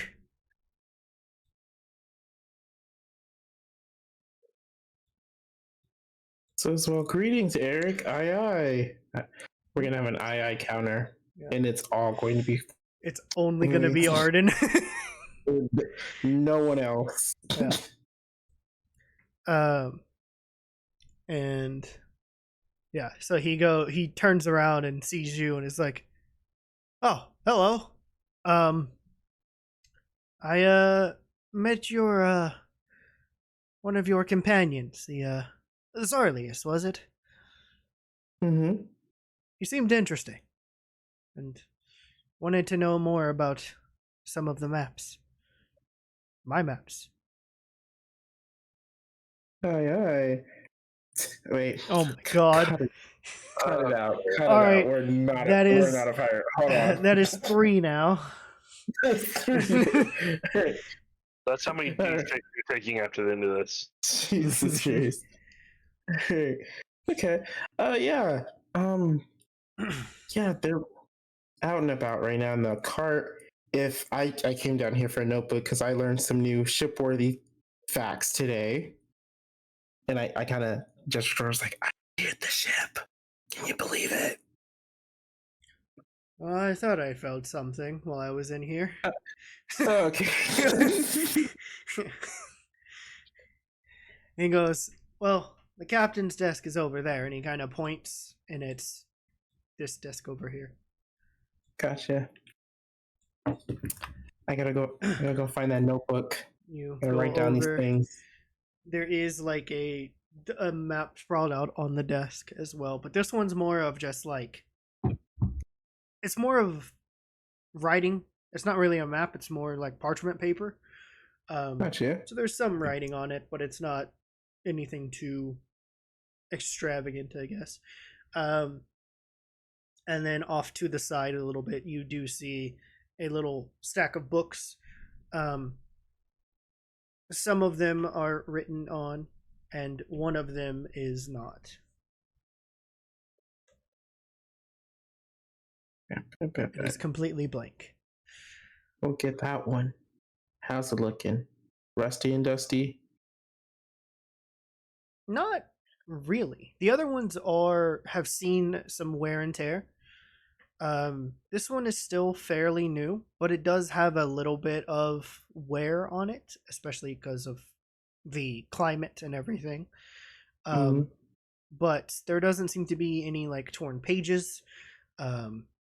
The pages are good coloration, so there's nothing that, like, if you try to write on it, you probably won't get anything out of it. But this one, no, it looks pretty good. Hey, hell yeah. I'll take that one. Yeah, and then you see Aric just kind of like go back to looking at the maps. There are a couple of maps sprawled on this table.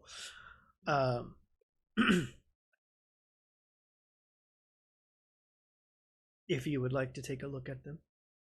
Gang, we will. So you go over and kind of walk to the other side and sit in this chair on the other side of the table and look at the maps. They're all kind of spread out in different directions. Some of them are facing him, some of them are kind of tilted a little bit. But from where you are sitting, they are all upside down.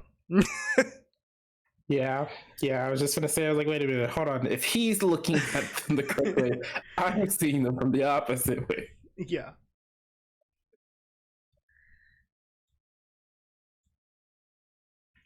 Be like, oh man. So what?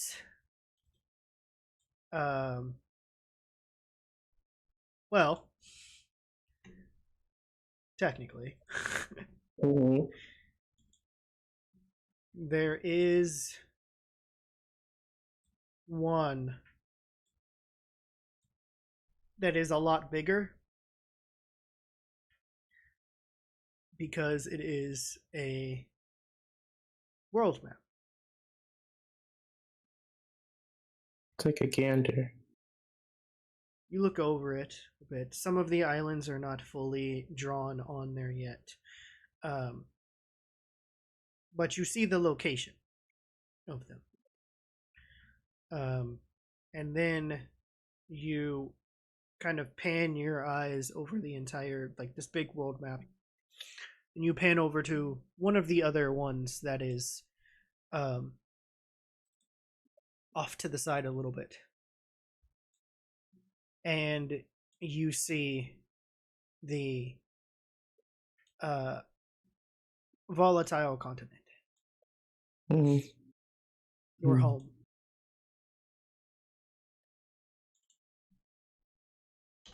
Look in the maps tab in Discord.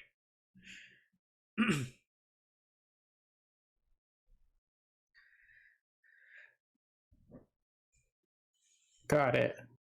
Oh. This is what you see. It is mostly mapped out, if not all mapped out.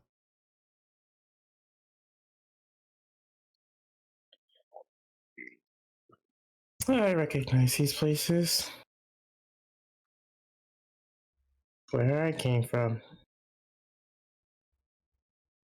How'd you guys find out? We visited the Twin Territory once, maybe twice, I believe. And then after that, we kind of ventured through. We've heard tales of people, so they kind of had maps themselves, so we were able to. I was able to piece it all together.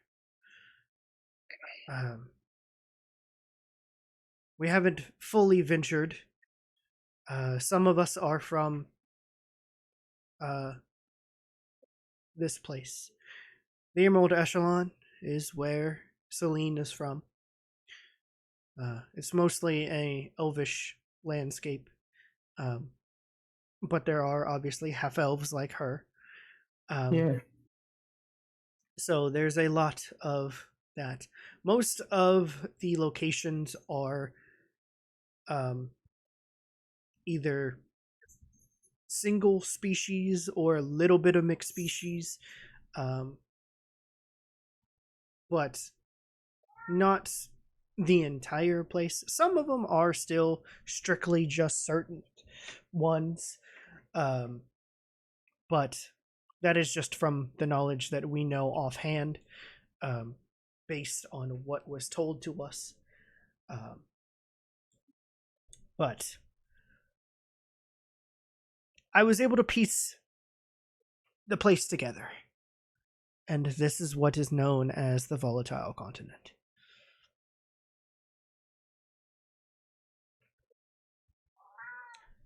And Yeah, then that. he goes, yeah, it's something. And then off to the side a little bit, you see another one. And it's a group of islands.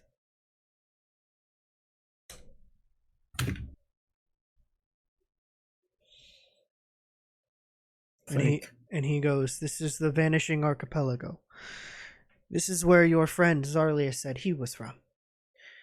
The island, this big one here, as he kind of points to it. Yeah, Alondra. It's a very foresty island. It That's where he said he is from. And I told him that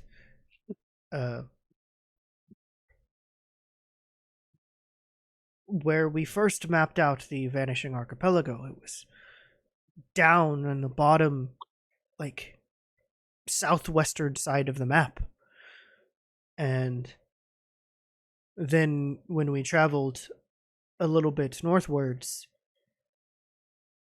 northwestern-ish, even, if you would, we saw it again. It was like the entire place just moved. We have no idea why. But that's strange. every single island was there. It wasn't just like one moved. It was the entire place. So it may be a phenomenon. We're not too sure. But if your friend said he's from here, there may be a reason why. I don't know if he knows it, because it didn't sound like he did. But that could be a possibility. Yeah. And I'll see. It's like, let me get a slight sketch copy of this. I'd probably want to bring this to him, so we can figure this out and piece this together. He goes, yeah, sure. And he kind of pulls out a brand new, pulls out a couple, brand new, like, sheets. And because he's already done this, because he's already mapped everything out, you see, like, this dude sketch. And funny enough, he does add a little bit of color to some of it too. So he literally does this so fast that you are in shock at how fast he does it. And it's one of how it's like he is a master cartographer, but also the fact that because he already has it down, he can just look at it and then just start sketching it, and it just does that. So that is, it happens so fast, you're like, what is going on? It's like, oh, they don't call you the master cartographer for nothing. He goes, yeah, and not even like looking at you, just still doing it, and just responds. And it's just like, yeah, I've spent my time crafting and perfecting my art and helping the world in this way of mapping out what we know would be good. It'll help the world later. This unending chaos that has happened so far is causing this world to forget what it once was, the beauty that it held, and the mystery that most of these islands have. So what I'm trying to do is map out the world so that way people can look and maybe venture out on their own one day. But also, that's a pretty noble thing. It is an accomplishment to map out the entire world. Or hopefully. But this is what we know, and we still haven't ventured to certain locations yet. So I just have a outline of one of those places, but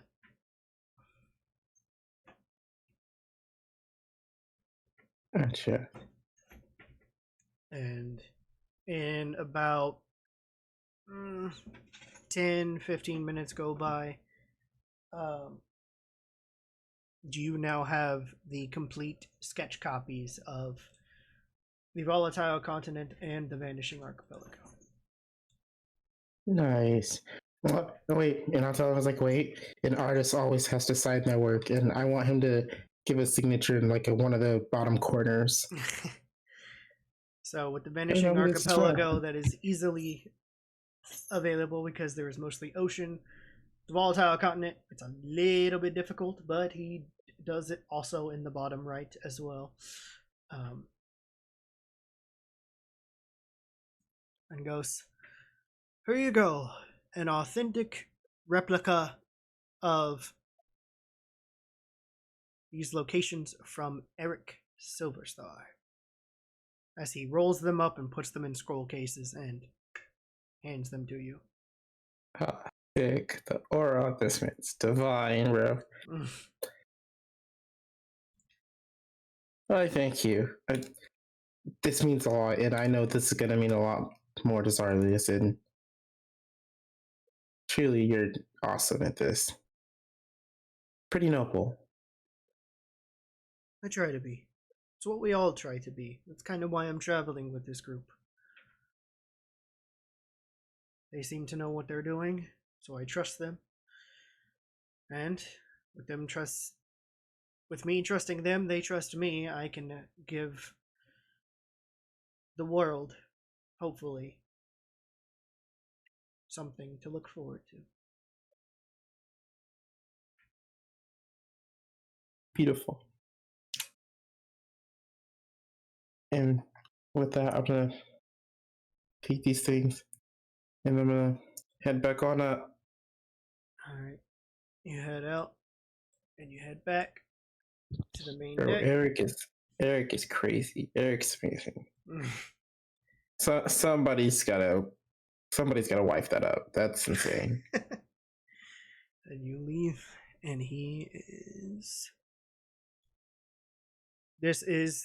you are somewhat reaching the end of the first day. Hellrend has had his food and fallen asleep, taking a couple naps here and there. Gotcha. Yo, Captain Crunch, I want him to sign my thing. I want him to sign my notebook. Is your notebook? Okay. You wanna go my seafaring notebook. You wanna go around and get autographs from the entire crew? Yeah. This is gonna be a notable adventure. Oh, God. So when I get to my place, I can tell people. So I sailed all of the, not all the seas. I've sailed a sea. So you go around to, you go back before you leave, Aric. You flip to maybe the back of the journal. Yeah. And you write out the Twilight Stream, and then you write the crew, and then he goes and he signs, and because he sees this, he puts his name a little bit lower from the line of the name. So he puts his name a little bit lower, and then you exit, and then head to the captain once again at the helm. And he goes, I see you found the book. Yeah, it looks pretty, not bad if I'm not, if I'm not wrong. This looks pretty sturdy. I think this would be perfect for my seafaring knowledge. Yeah, I picked that up, I think back at Bitterbrook, but I think it'll be better off in your hands. I still have a little bit more room in mine. I can't wait to fill up all the pages in this thing. An authentic fire notebook. And then Bro, I'm in awe right now. In the most awkward way, you ask for his autograph. Like, hey. So, like, if we're gonna be on sea, and I'm gonna try to learn a lot from you guys, I think this would be authentic knowledge. Can you sign my notebook? You said the most awkward of ways. I tried to deliver. That is no, yeah, and he looks at you and goes,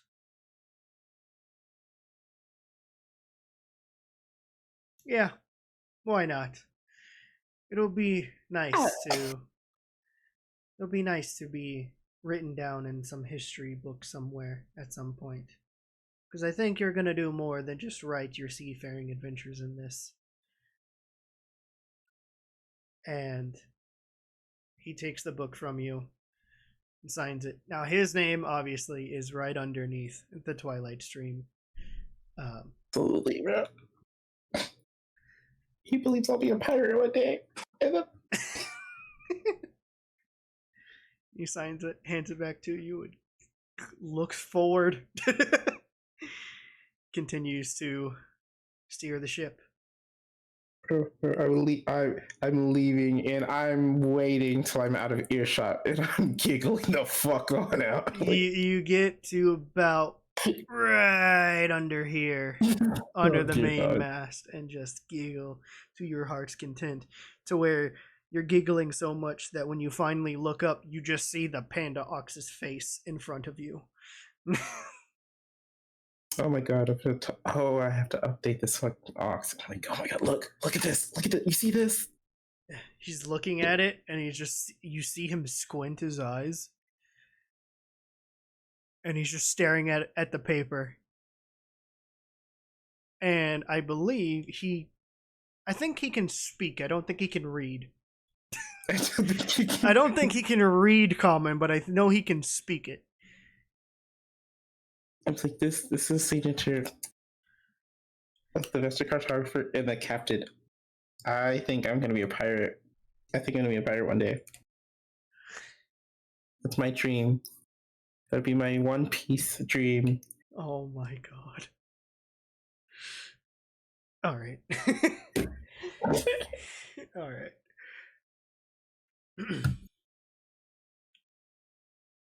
And okay.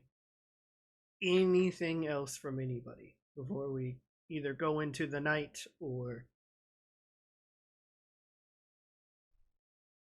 actually, yeah. Before we head into night time, is there anything else you guys want to do? I want to show Arden the shit we got him. Okay. So Arden, as you were talking with the Panda Ox, and eventually you were talking about your One Piece dream,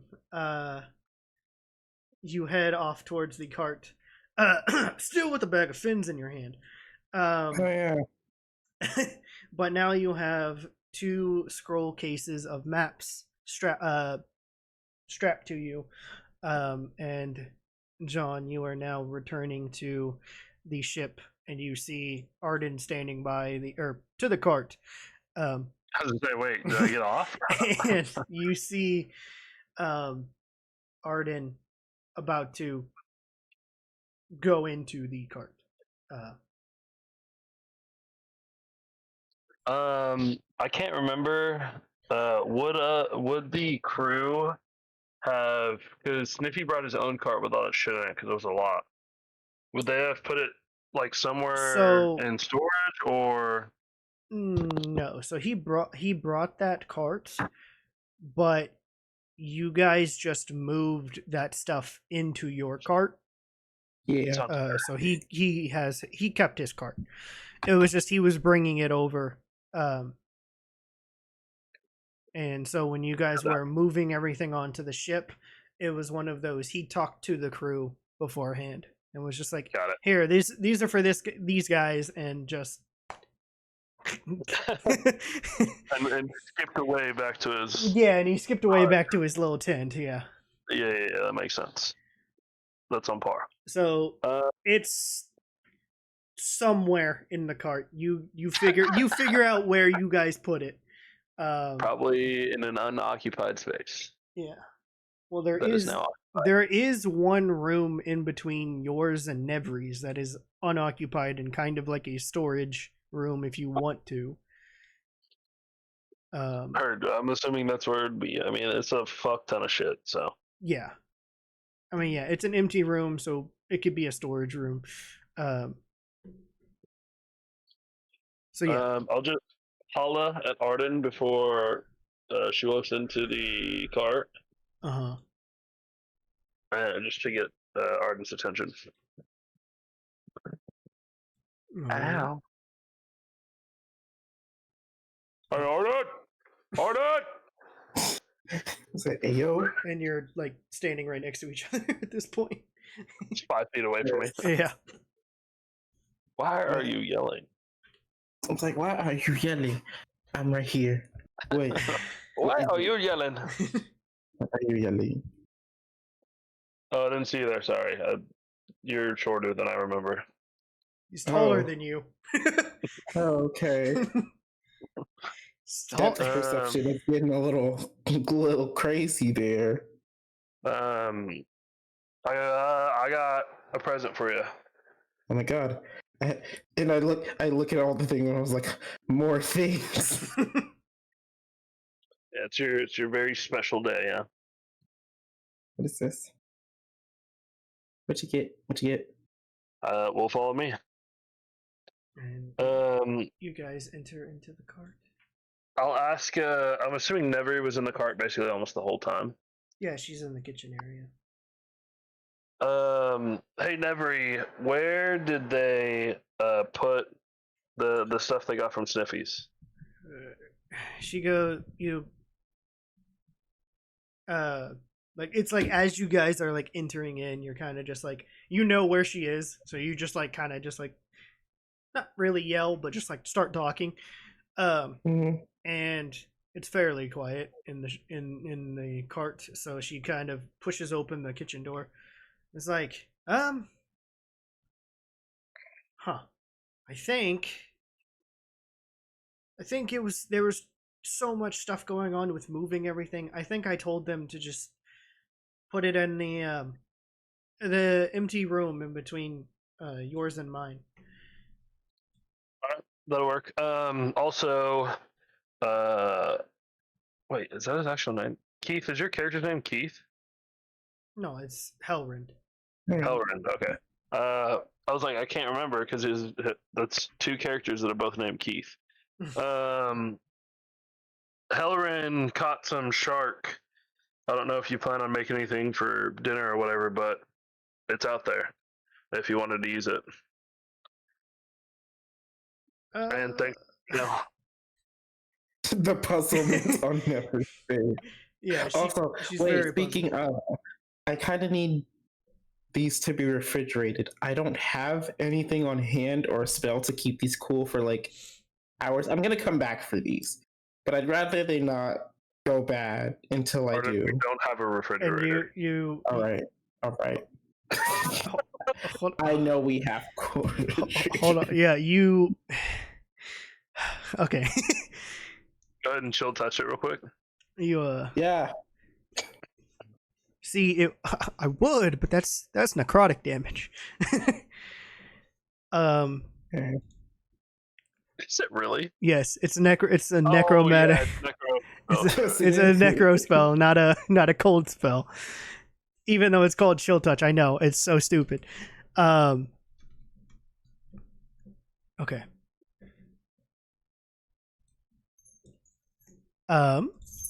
Let's see. I'll just hand you so hand. What do you think you can do with these? Yeah, as you hand her this bag of fins and a tail, and she goes, I'll just ask Arden, do you need this to be in the way it is, or you just want it to not go bad? I need it for later, but I need to do something. My question is, do you need it in the state it is now, or do you just care that it's preserved? Okay. The fins can change. I would prefer the tail to stay in the same manner it is now. If these have to change. Day or two? What was that? Do you plan on using it the next day or two? Yeah, if not later tonight, then by tomorrow. Nefery, we should have a barrel of salt, or at least the ship will. That way you can put those in the salt, and it'll keep them from going bad. Might dry them out a little bit, but I'm sure that'll help. Oh yeah, that'll be fine. She's like so much information is being like poured out at her, and she's like, conversation, relax. And she's just like, okay, I'll ask the crew, I guess, for a barrel of salt, because we have like a small little batch sure of we it. didn't have a So, lot. yeah. Gotcha. And if you see the one with the big knives that he has handy, tell him I said hi and thanks. He might know where a big barrel of salt is. Okay, I'll keep my eye out. Debbie, if you need help, you know where to find me. I'll be in my room. Got Just it. teleport through the floor like you usually do. Sure. That was a joke. Okay. Alright, Arden, follow me. Go upstairs, downstairs. I forget the layout of this place. You go upstairs to the second floor, bedrooms. Go to the one in between. Open the door, and I'm assuming it's lit. There is a like every room pretty much, either the rooms as well as the hallways kind of have lanterns. So this one did have a lantern as well. Again, all of the rooms were pretty much set up to have like a bed, desk, and table, except for this one. It just has a desk, just in case if anybody wanted to use it. And then pretty much there are some boxes of some of the extra stuff you guys have gotten, whether that's extra furniture or knickknacks and whatnot. And then off to the side a little bit, there is just this bundle pile. A bundle of bundles. Yes, there's just a pile. Arden, because there's so much shit in here, it's a little dark. Do you have a light spell or something to be able to cast light or whatever? Help see what I'm trying to show you. Yeah, I got you. And cast light. Hold my hand up. Cast light. It's like light pink because That's what why not? That's what I figured. It's in the shape of a flower. Every person who uses the light spell has a specific color. It happens every time. So I was expecting it to be pink. Yeah. I go all of that and point to the bundles on bundles. In bundles. Oh my god. And go, this should keep you busy for almost the entire trip. Have fun. Oh my god, bundles? Are these hoes Brazilian? This is cute. And as she just starts trailing off, I already know she's already lost in thought, so I'm just gonna walk off. Probably not even gonna notice me leave. Okay. I have so much shit. Yeah, I'm gonna take like a ooh, this would be good for a cauldron potion. Alright. Gonna go to my room, chill out, go sleep. Okay. Actually, no, I'm gonna get to Nefri and see if she has anything to eat. I've been eating all day. There's a little bit. She did go and get some of the shark too, so you can go bite some shark. It's okay. Yeah. I planned on doing it. Go eat, and then after that, I'll go to bed. Okay, so that's what John. Speed run a week. Arden, what are you doing now that you've been left alone? Oh boy. I'm gonna take all this. Yeah, I'm gonna move these bundles. I need some of this in my room. I need short transport for this. It is right across the hall. it's so okay. So I'll take some of them. Start heading in. I'll probably grab some food just to snack on before going to bed, and then quietly checking in everyone, making sure everybody's heading to bed. I peek near Name's room. There are a little bit more. There are a little bit more of the illuminous, like mushrooms and a little bit of spores that are lighting a little bit in the dim cart now, as you can see. Got you. Like, hey, just come find us when you're ready.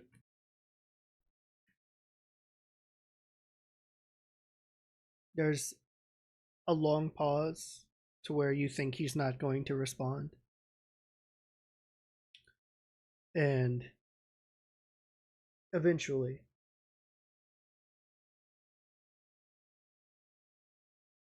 You hear an okay, but it's a little deeper than you expected it to be. As well as, like, there's like a, guess you could say, like a filter to the voice. Yeah. It catches you off guard because you were not expecting it. Like, oh.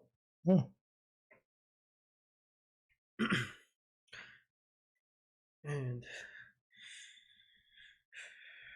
Arden, isn't there something you wanted to do at night? Yep. I'm gonna drop my stuff off.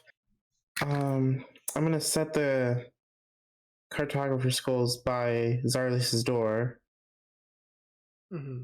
Both, or just the Vanishing Archipelago one? Yeah, just the Vanishing Archipelago one. Okay. You kind of like, so prop it up against the door, I guess. Yeah, like either the door frame, or I was trying to think on, like, I don't think we fully described what the doors were, if they were like a handle or a knob, but either or. Either or. If it's a knob, you can hang it on the doorknob. Yeah. If not, just leaning it up against the wall is fine, or the door frame is fine.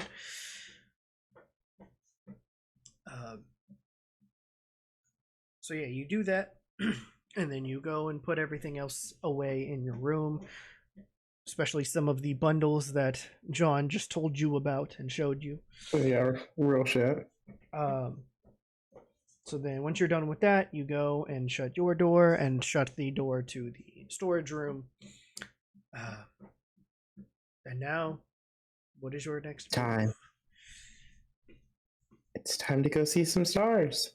Time to go see some stars. Awesome. So you head back out after obviously eating and everything like that. It is now 7, 8, 9-ish now. And the first day coming to its end. You come back. Go up. I'm not gonna have you. I'm not gonna have you roll again. You go back to the crow's nest. You knock on the hatch once more, and it opens. Selene is still there. This time, the top is illuminated by a lantern that she has hanging up on the mast, and the fire is burning bright. She turned the knob a little bit, so it is bright up here. So the flames are going, but obviously it is covered, so it's not going to be affected by the winds or anything. And she looks out and kind of like gestures out to the sea, as now you can see it too. The stars or the night sky is scattered with stars, and you kind of see, like, as you look out at the vast starscape, as well as just the sea itself, and how the sea mirrors the sky with the scattered stars and the dark stillness that it has, even though there are waves going. It's a beautiful sight. And then you turn to look at Selene to see, well, you know, if she's going to tell you something or anything else. And you see her eyes start to not glow, but glitter with starlight.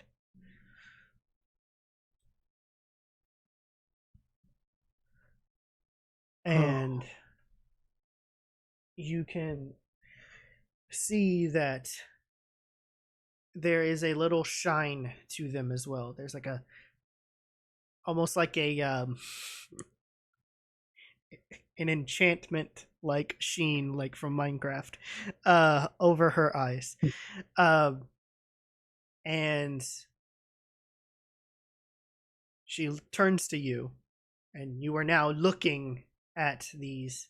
And it's Oh, the other thing is it hits you.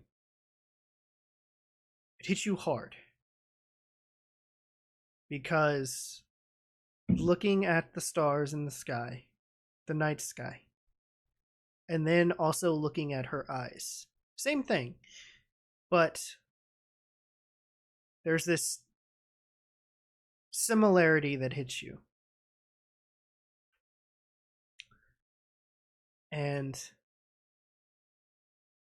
in your mind, for a brief second, you think of Will. yeah. Because his body is made of stars and the night sky. Though his eyes are white, were white. That this similarity and just weighs over you for like a couple seconds, long enough to where she notices and says, "We've all heard about your friend. It wasn't really much of a secret. We kind of heard and saw some commotion back at Bitterbrook, although we were preoccupied with restocking our ship and also taking stuff off of the ship. We kind of heard a little bit of what was going on, and we're sorry for your loss. And we hope that wherever you are traveling and taking him, that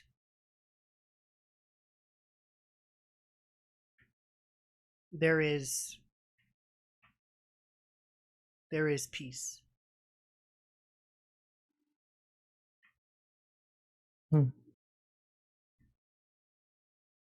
Thank you. It's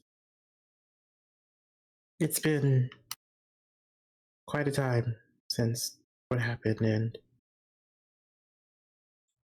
coming here today, I can't say, I'd be lying if I said that these feelings weren't amiss, but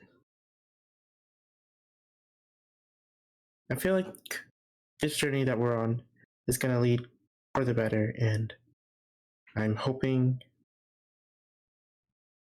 that I'll be able to lead them on the right path, that we can get to where we need to go safely, and everything will work out for the better. So, truly, I'm grateful and I am glad that we get to travel together. She nods. And she goes, look, and kind of just like faces you in pretty much the northeastern-ish direction that you guys are headed in. Do you have dark vision? I don't think I so. do. You do? I do. I do not see it. Okay, then maybe I'm a liar. I really thought I did. Okay, so you do not see it. Okay, so the lantern light is pretty much illuminating enough to where your passive perception of 15 can see. Just a little bit further, but not too much. Than your standard sight. And she kind of points in this direction, but also upwards a little bit. And you see in the sky one star that is shining a little bit brighter than the other ones. And she says, even though the guiding star is one of my abilities, it is also real and in the sky itself. Oh. And Arden is just staring completely at it. It's like, it's amazing.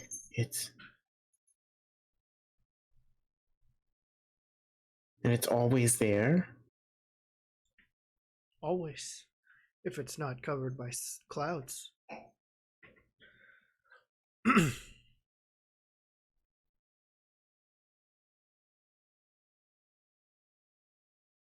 was a beautiful sight. I've never seen anything like this, and at least, and Arden kind of blanks for a bit. It's always nice to see stars.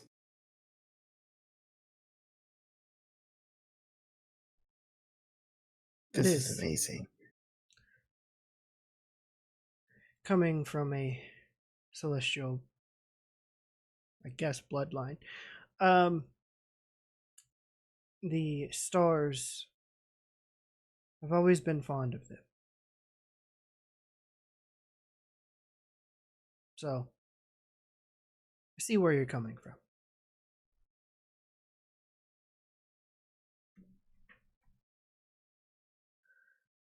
This is so pleasant.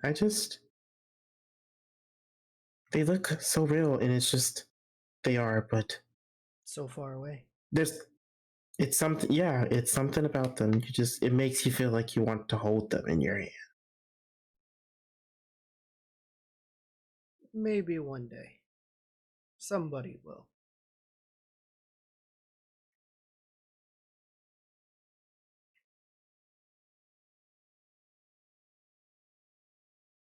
Then the night goes on, stargazing with her. This is all right. Couple hours ish go by. You guys just stargazing, and also her kind of pointing and navigating as well, and calling down to the captain every once in a while. Give me different names of different stars. Like, oh, what's that one? This array. This constellation looks different. There are a few constellations. Where was it? Here we go. She points out, let me see. Okay. When she points out constellations, I'm definitely going to be drawing them down in my notebook. Okay. She points to one that is near. Actually, no. She repoints at the guiding star. And as you look around it, you start to see the constellation. And she goes, the reason why we have the guiding star is because of Astrum, the Stargazer. It's a constellation that is typically depicted as a wise, ancient being with its eyes lifted towards the heavens. The stars form the outline of a robed figure, with the brightest star situated at the eye, symbolizing insight and a never-ending quest for knowledge.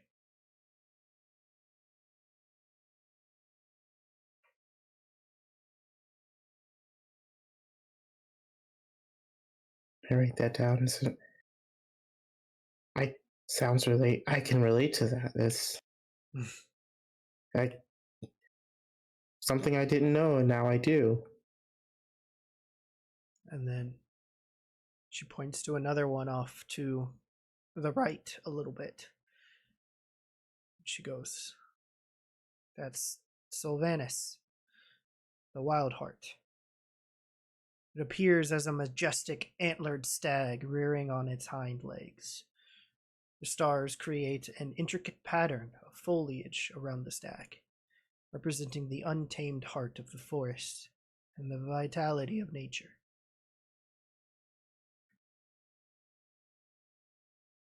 And then Arden enthusiastically writes that one down. Like this. Wild heart nature. That one. And then she. That one reminds me of home. And that one might or must be your favorite. She then looks off a little ways away again. This one is a little bit different. But from what you have heard from Nocturne a little bit, is that this one would resemble, in a way, the Earth Elemental Guardian, even though it is not. She points and says, that's Tarim, the Earth Guard. This constellation portrays a giant, steadfast guardian made of stone and earth, with a shield raised high. The stars outline the figure's strong limbs and protective stance, a symbol of stability and protection.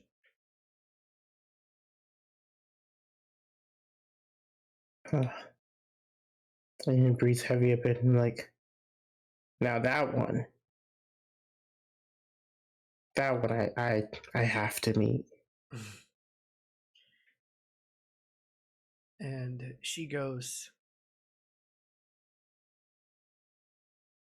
I think that's where, or how, maybe, the Elemental Guardians came to be. It's some of them are either maybe descendants or something of these constellations. And from what I've heard, Terran, the Stone Warden, is similar to Tarim, the Earth Guard.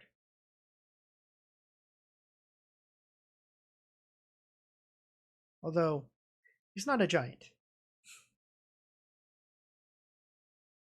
Oh, well. From what I've heard, they're all Genasis of their respective element. And then that's when it clicks. Nocturne. Yeah.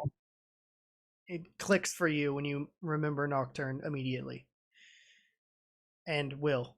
And think of the Void. The Void magic. And then when she mentions Earth Guard, Stone Warden,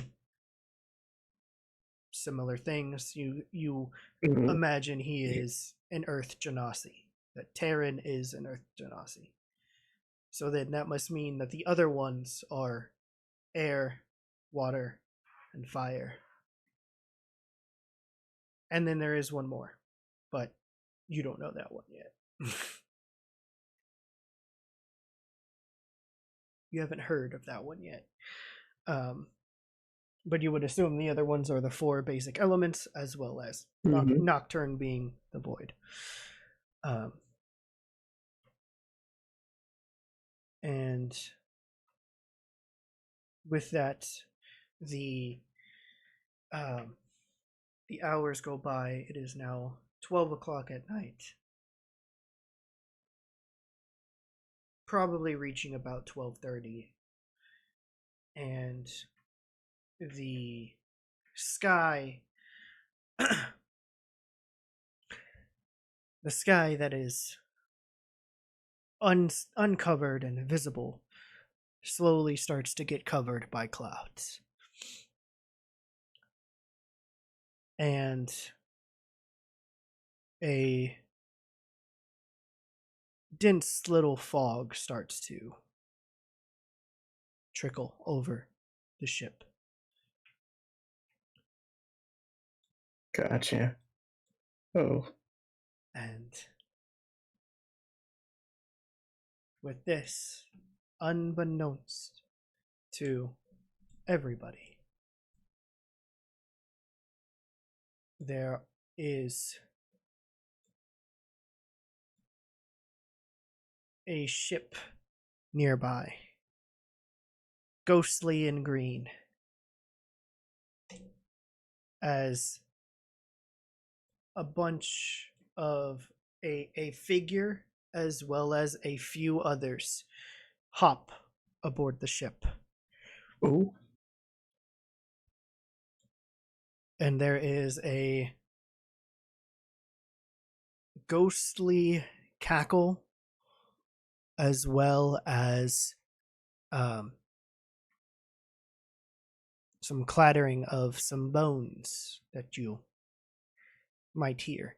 However, that's when Selene and you, Arden, look down and see this ghostly looking captain figure, as well as three of his crew are standing on the deck. And she goes, "Oh no," and starts ringing the bell on the top of the thing, pretty much waking everybody up. Amon has now taken notice of it. The fog has obscured his view, but he can kind of see through the fog a little bit. And you hear, because you're standing next to her, you hear Selene yell down, "It's the Soul Reaver crew! Everybody, man your stations!" And with that, we are going to cut to another part of the world in an somewhat undisclosed location. Starting at the burning fires of the Elderbloom Grove and the Wicked Willow, a sly grin on a face appears. The chaos is unfolding perfectly. The tribes are too busy tearing each other apart. This is the perfect moment to strike at their weakened bonds.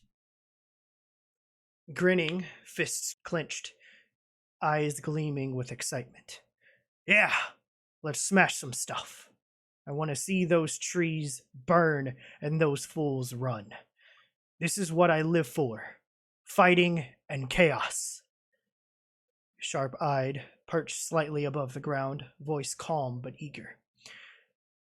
"Chaos is good, but we should be strategic. We don't want them to band together too quickly after this. Let's hit their supply lines, disrupt their resources, then watch them crumble from within." As the first figure, who grinned slyly, nods thoughtfully. "Exactly, Gonami. We'll keep the fires burning, both literal and metaphorical, while undermining their infrastructure. Divide and conquer. That's how we win." "Yeah, let's burn their homes, loot their supplies, and send those fools running. I want to see them crawl back to their caves and forests, begging for mercy." Raising a clawed hand, a hint of caution. "Be mindful, Okuma. We want chaos, yes, but we need to leave them enough to fight among themselves. If they unite too quickly, our plans fall apart." Smirking, eyes gleaming with mischief. "Precisely. Let's ignite the flames, strike the first blow at dawn, and watch as their fragile alliances shatter. The twin territories will be ours by the time the dust settles." Pumping a fist. "Then, what are we waiting for? Let's go make some trouble." Standing, wings slightly unfurled. "Agreed. Chaos is our weapon, and we'll wield it wisely. Finally, turning towards the horizon, voice calm but sinister. Remember, gentlemen, victory favors the cunning. Let's ensure they regret ever crossing us. And with that, we will end the episode here. We'll pick up next time with the ship battling the Soul Reaver crew. Hopefully you guys enjoyed the episode, and if you did, well, you guys leave some likes. That would be very helpful. And we'll see you guys next time. Silence. Endless. Aching.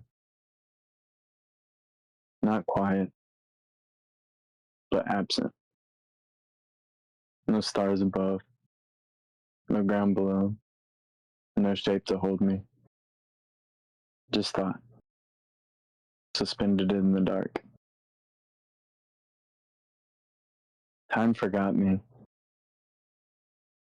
No ticking seconds, no rising sun, just the heavy breath of eternity pressing down. So I sat in the stillness where even shadows go to die. And I thought of Fuller, his grin, how it lit up the world before the world took it from him, before I failed to stop it. I thought of the Blackwells, not my blood, but more than that. They were my anchor, my storm, my home. I thought of battles, the ones I won, the ones I survived, and the ones I wish I hadn't. Thought of every choice that carved a scar into someone else. And then I thought of them, my children, name and every. Born into the world I could never make gentle. Still they were my light, my stars that never dimmed, even in the dark. And for them, I prayed the silence would break. But most of all, I thought of myself, of the pain I never spoke aloud, the guilt wrapped around my ribs, or the void I fed until I learned my name. And in this place, this forever night, I looked at it, not to banish it, not to forget it, but to know it, to know me. And somewhere, after centuries bled into centuries, I found something. Not peace, nor redemption, but something quieter, truer. Acceptance of every sin, every scar, every shattered thing I tried to love. I am not whole, but I am real. And that is enough.